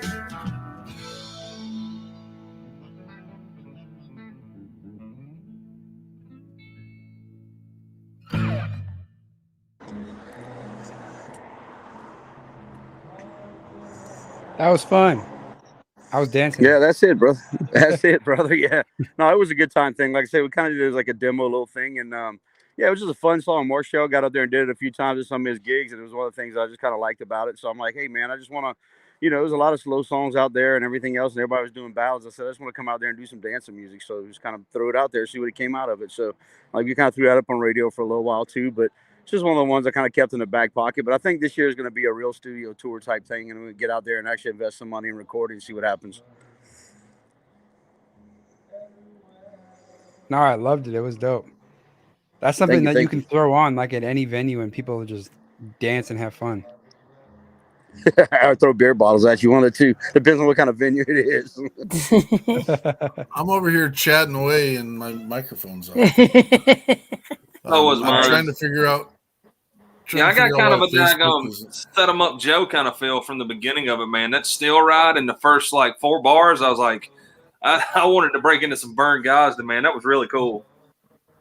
Yeah, that was mine, man. The steel guitar riff never was actually on there. We flew the track off to Nashville, and that was just the blank track that the steel guitar player threw back through us. We actually picked it from the rest of the song, and it was a fill in somewhere in the song. There's a steel guitar lick, and it had that in there. So I was listening to the steel guitar track just by itself, and I'm like, man, wouldn't that be cool if we put that little lick at the beginning of the song instead of just going dry into it? So we just kind of threw it in there just to add something to it, just to see what happened. But yeah, I kind of like throwing that in there to begin. I just kind of thought it added a little bit of something to it. Yeah, and as all of us are musicians, man, isn't it amazing how, man, you write a song and you hear like the scratch vocal and the work tape of it, and you go in the studio and you think you've got something really strong in the track room. I mean, in the on the scratch tape, and then all of a sudden it becomes its own person once you actually produce the track. I mean, I just wrote a song called Cowboy like that, man, and I'm like, this song is amazing. But when we went into the studio and we put the band to it, this song is going to be freaking huge. This song is amazing. It took on a life of its own, so much to the point to where we're going to try to shop at the Yellowstone in 1883. I mean, it is freaking amazing. It is a great I think everybody's kind of taking that route this year because I went with Troy Martin, and I've got a couple of them. Like just from my experience leaving Montana, I was living up by Yellowstone, and I've got some kind of experiences out there doing some picking circles up there. And I wish we could have done something like this when I was up there around this bonfire. There was a old Marine vet who actually took us all in, and we'd have picking circles every night, every Sunday at his ranch, and we call it Cowboy Church. And we had a bunch of vets who would just sit around and we play guitar and like pass a bottle of Pendleton whiskey, and just share stories and everything else. And that's what it was all about, kind of what we're doing here. Just sitting around a campfire up on the Yellowstone, and I've got experiences that I want to put a song to, and Troy was saying the same thing. Man, let's pitch it to Yellowstone, man. Let's pitch it to Yellowstone. So that's kind of where everybody's going with it right now, because that thing is, is making a lot of hit songs for people right now. And I think, in country music, what we're doing, man, I think there has been a huge void for the past 10 years to where it's starting to circle back around to a lot of its roots, which is a really good thing. I mean, not clowning or discounting anything that anybody's done. They found a niche market. They went into their market, knew their demographic, and they made millions of dollars doing it. But somewhere along the way, we forgot exactly where it came from. And I'm glad to see that like the Cody Johnsons and the Chris Stapletons, which Chris Stapleton's primarily a blues artist anyway, but I mean, he's great anyway. But, Cody Johnson and people like that, and just coming out with good cowboy country, man. I mean, I think there's been a void for it, and I think people's wanting it. Yeah, it definitely hit. And like I said, when I was up in Montana, it's like artists after artists are coming out of Texas. And then before they would let me book a show up there, I finally got ticked off at the booking agent. I said, look, I was on Texas radio. I said, am I going to have to move back to Texas before you book me up here? And she's like, all right, I'll give you a shot. And I said, it's true. I said, you're bringing everybody up here from Texas to play cowboy shows. I said, when I'm coming from Texas, I'm living right here. So they finally gave me a shot up there. And now she wants me back next summer. So that's a good thing. There you go, man. That's how it works. That was a piece of the conversation, you being from Texas, transplant to Montana, and me being a Cody, Wyoming boy. We miss these parts, and there's nowhere in the market where you can find it. And it's nice to get back to the roots of some of the old riff, so to speak. And I thoroughly enjoy it, and it sets a tone when you're in that kind of environment. I can see this happening in a lot of places where we visit, so to speak. And it's nostalgic, man. That's exactly what it is. It's nostalgia. Yeah, Californians were rolling into Bozeman, Montana, and they were buying cowboy hats and boots. And I mean, what I'm starting to see is I'm wondering if it's, maybe this is the next urban cowboy revolution. I don't know. Who knows? Oh, it's coming. It's coming. You ready to start that, Elliot? You ready to transition over to the cowboy movement, Elliot? Slowly, but maybe. There you go. I mean, at the end of the day, it's all about just telling the veins. story. Yeah, it's all about telling the story. Well, I mean, it all crossed over back in the urban cowboy days.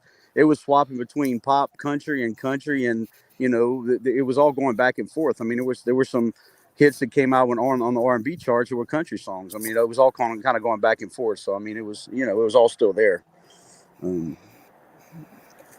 Yeah, there's I a don't know. saying We'll see what in happens. R&B and country are like first cousins. Oh, absolutely. Well, it all has its roots, right? I mean, it all has its roots like out in the sticks. It was like, rural music. It really was. It was working music. So, I mean, it came from the rural areas. I mean, if you take Behind Closed Doors from Charlie Rich, man, and modernize the track and keep the same tempo and the same vibe, it's an R&B song all day long. So yeah, you're exactly right, Elliot. They're like first cousins for sure. Yeah, I'm actually gonna put a country song on my next album. There you go. Oh, nice. Yeah, welcome to the dark side, brother. where we drink bourbon, tell lies, and tell the truth with 3 chords. That's what we do. Right. Head to the Waffle House, eat barbecue when you get a chance, and yeah, true story, drink man. Drink a few brewskis. Well, it sounds like the perfect time to talk about being in the same boat. Yes. Well, tell us about it, brother. Oh, okay. I thought you was waiting on a segue or something. My bad. Yeah, All in the Same Boat's another one of those songs, man. I've been fortunate. I'm a writer, right? And I love to write music, but I'm not such a narcissist to where when I hear a great song, I won't cut it if I believe in it. So every time I'm in the middle of cutting a project, I'll write the project and then I'll throw it to the town and say, hey, you know what? This is what I'm looking for. These are the songs I'm wanting to hear, to see if there's anything out there that can beat what I've already written, or somebody who's wrote something that I'm trying to say, but they wrote it a lot better than I did.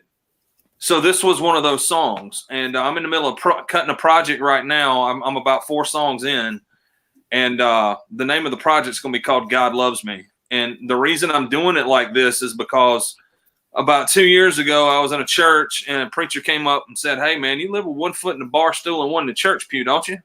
I said, well, God loves me even if you don't. So the whole title of this project, because I like doing concept projects. So God Loves Me is like every wrong thing that people would judge me on, but I'm still going to be me regardless, because that's who I am, right? So it's kind of like clickbait, but at the same time, whenever you click on it and you listen to the project, each song's going to fall chronologically with who I am and why I'm not so perfect, even though you're so quick to judge me. So this song was one of those songs, man, I thought it was only fitting to grab this song, because it talks about how we're all in the same boat and none of us are perfect, and we struggle on a day-to-day basis. And this is another one of those tracks that we're going to re-release through Sony Orchard, specifically because we released it during COVID, man, and we released it in October, and this is a summer song, and it's a good, fun song. So on this new Sony deal, it's going to be the first song through Sony that we release, and we're supposed to release it, I think, the middle of February. So I'm really stoked about it, and it's truth. It's truth to everything that we're living nowadays. And, a friend of mine named Shay Smith, she put together this really cool lyric video for it, man, and I was really blown away whenever she found all the B-roll footage that she found to put it together. So between the lyric video and the lyric of the song, I don't know that we could have told the story any better.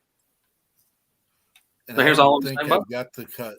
I don't think I've got the cut with the video, brother. Sorry about that. I sent it to you. Do you not? Yeah, I got what you gave me, man. Maybe it Hey, plays out. I don't know. Ooh. Stand by. If you could reach him from here. Here it comes. It's coming to you. Oh, my goodness. That's what I sent you.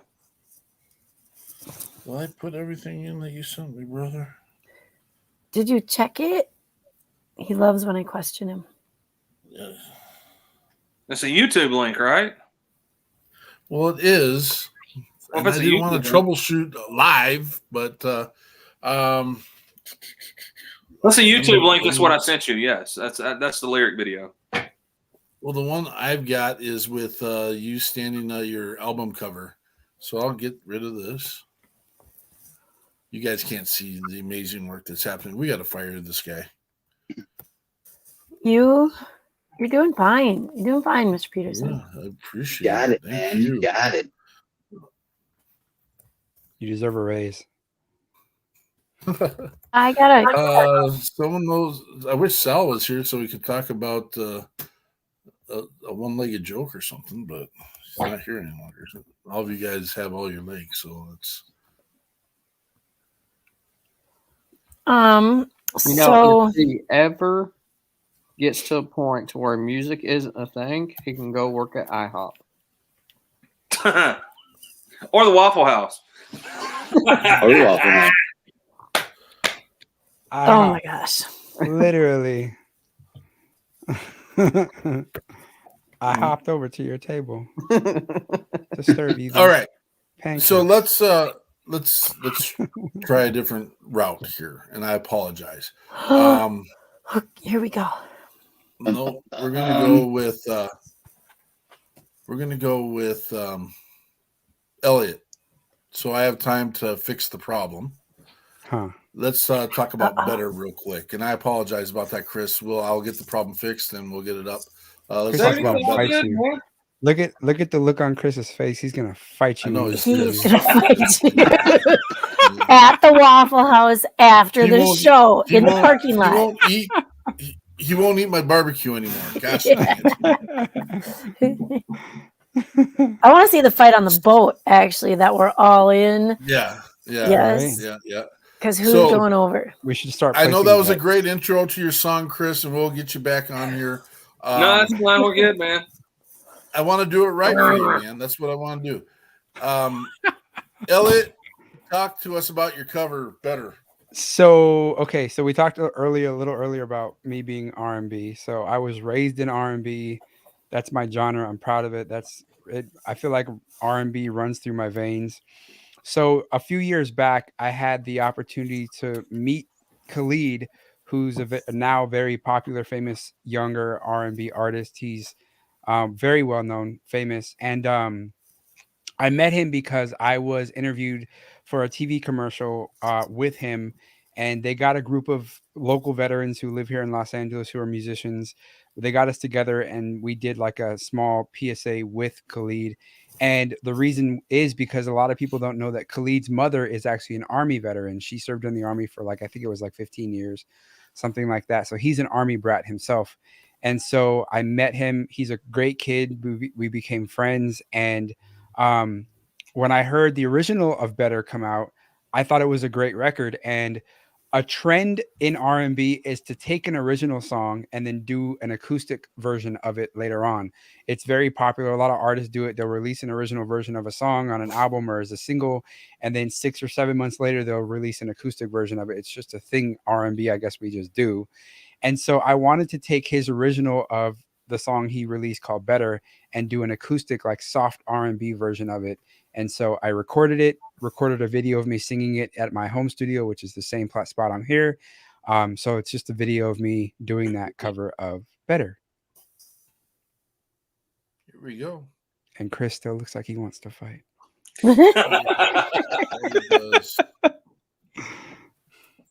Damn it, man.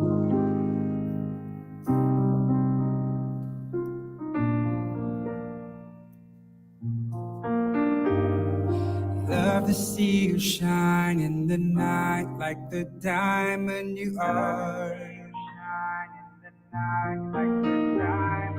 I'm good on the side, it's alright, just hold me in the dark. No one's gotta know what we do, hit me up when you're bored. Cause I live down the street, so we meet when you need it, it's yours. All I hear is nothing feels better than this. Nothing feels better. Nothing feels better than this. Nothing feels better. Oh no. Hey, we don't gotta hide. This is what you like, I'll admit. Oh no, nothing feels better than this. You say we're just friends, but I swear when nobody's around, you keep my hand around your neck, we connect. Are you feeling it now? 'Cause I am. I swear to God, the other night got so high, felt my feet lift the ground. Oh yeah, you're back against the wall. This is all you've been talking about. Nothing feels better than this. Nothing feels better. Oh, nothing feels better than this. Nothing feels better. Oh no, hey, we don't gotta hide. This is what you like, I'll admit. Oh no, nothing feels better. You know, left, right. Bring it back when you're side to side like that. Oh, you know, left, right. Bring it back when you're side to side like that. Nothing feels better than this. Nothing feels better. Nothing feels better than this. Nothing feels better. Oh no, hey, we don't gotta hide. This is what you like, I'll admit. Oh no, nothing feels better than this. Nothing feels better.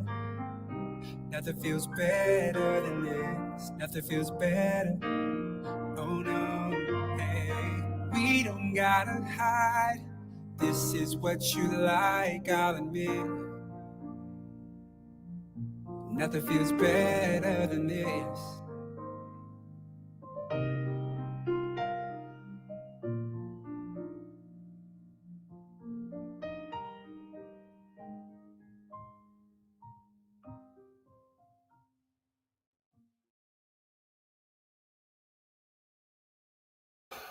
Wow, dude.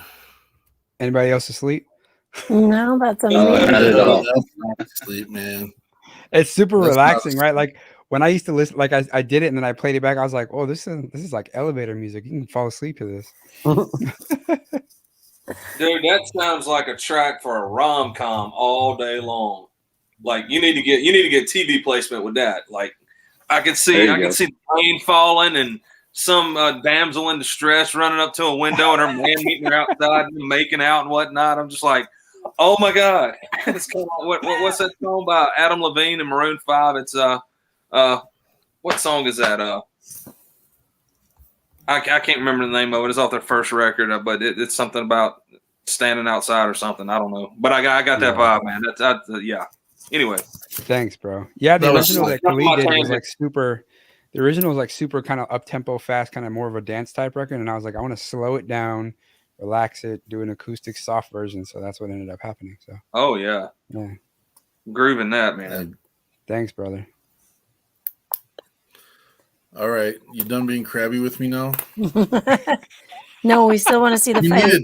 We needed that song to get everything Right? down to here. We needed to calm Chris down.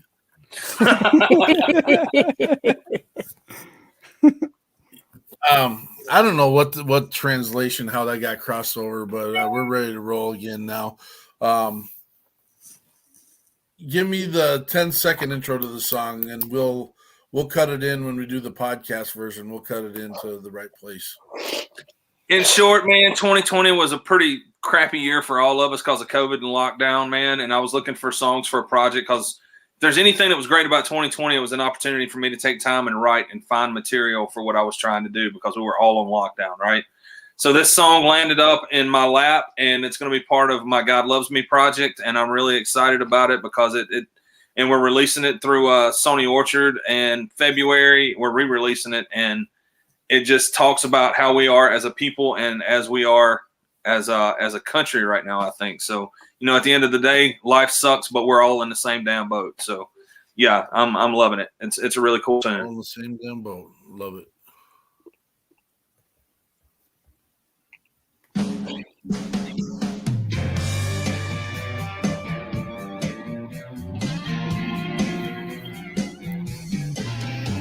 gets hard sometimes, it's a daily grind. It's almost enough to make you lose your mind. Just when you get a good grip, it slips right through your fingers. Finally find a little honey, then you're pulling out the stinkers. Woo-hoo!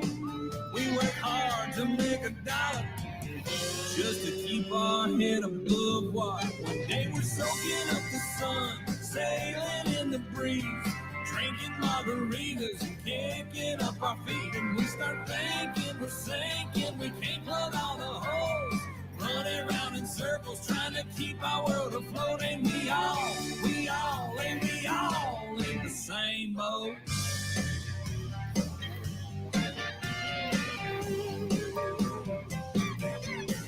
Takes all I got in the bank just to fill up my tank. Every check I write can be a boomerang. That's where the man's talking, but that don't mean nothing, cause you can never tell when that hard rain's a coming. Woo-hoo! I'm robbing Peter to pay Paul. Ain't that blue collar choking us all. When they were soaking up the sun, sailing in the breeze, drinking margaritas and kicking up our feet. And we start thinking we're sinking, we can't plug all the holes, running around in circles trying to keep our world afloat. And we all in the same boat. Help, we all need a little help, love, when that water gets rough. Days when those clouds get dark and gloomy, we're just trying to keep it all between the buoys.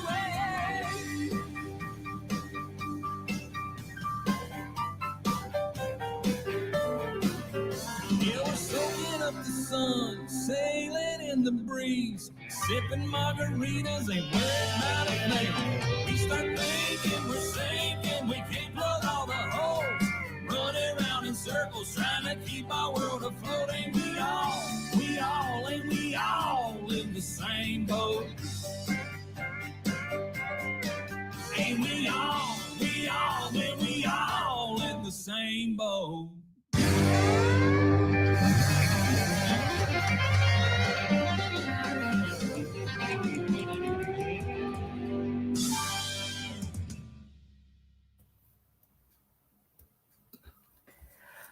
I gotta say, it's terrifying being in the pontoon when that water comes flying over the front end. I'm sorry. I've maybe been there, done that, and nobody runs faster to the back of the boat than me when that happens. Like, that video is priceless. Yeah, she did a great job, man. She found some really cool B-roll footage for it, and I told her what I was looking for, and she's like, "Oh yeah, I can find all that. Don't worry about it." I was like, "Oh my god!" So yeah, she did an amazing job on it.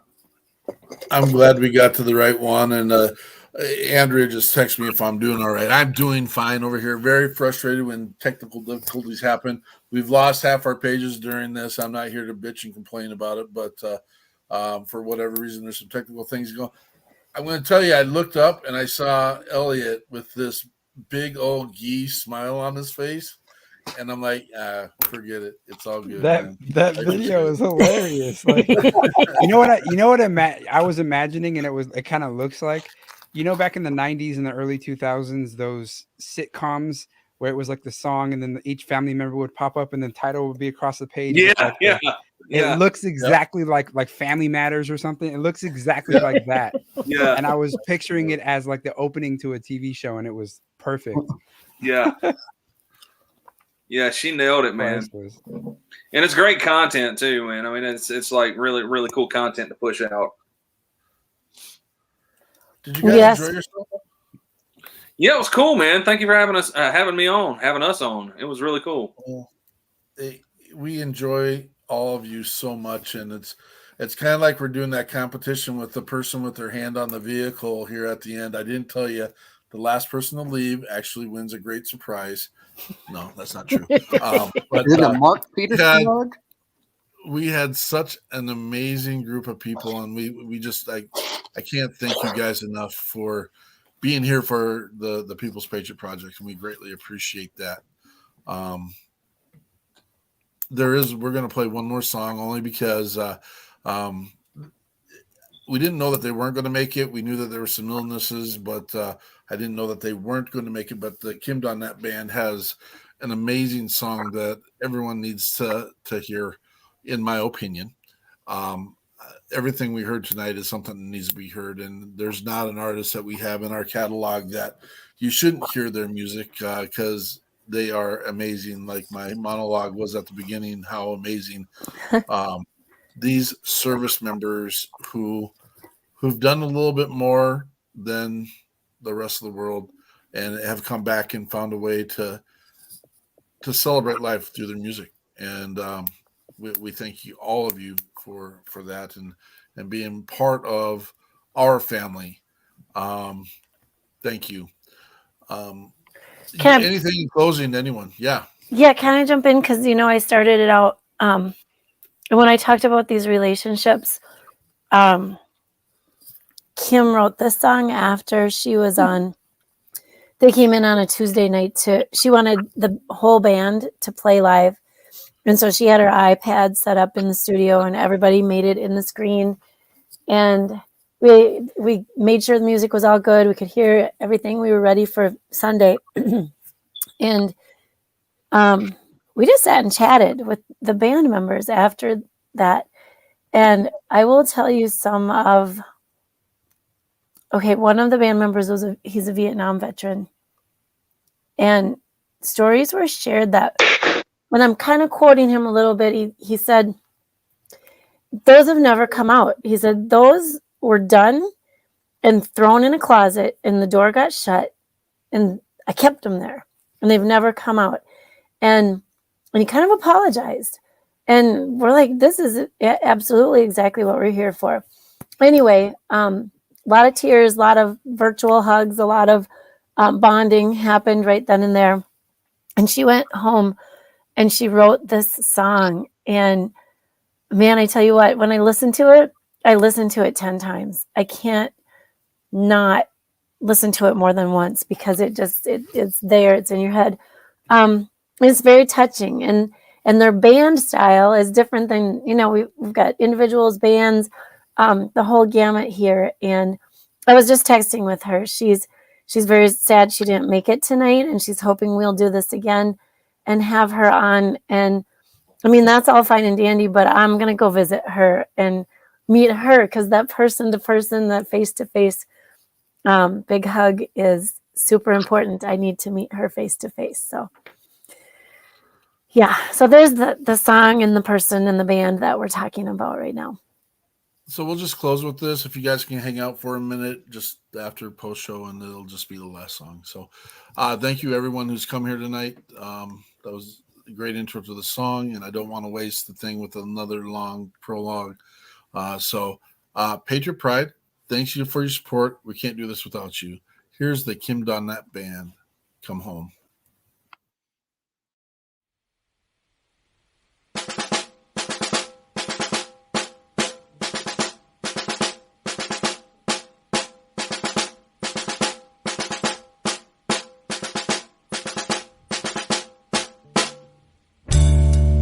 Was a young boy when he left, shoulder square, purpose set. He would defend his country's honor, be a proud returning vet. He wasn't ready for the dark. Wasn't ready for the war. And year after,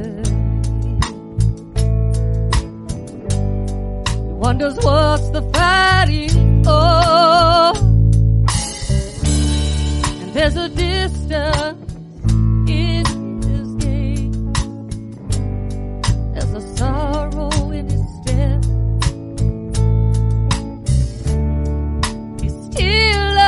Country,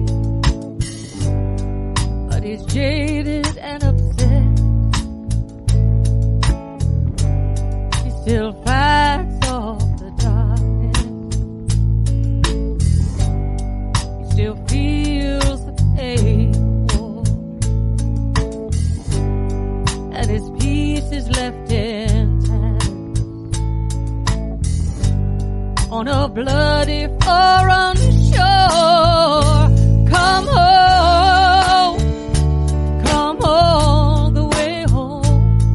Don't stand in the memories, don't linger too long. It's okay to cry, doesn't mean you're not strong. Don't stay in the past, it's not where you belong. Come home, come all the way home.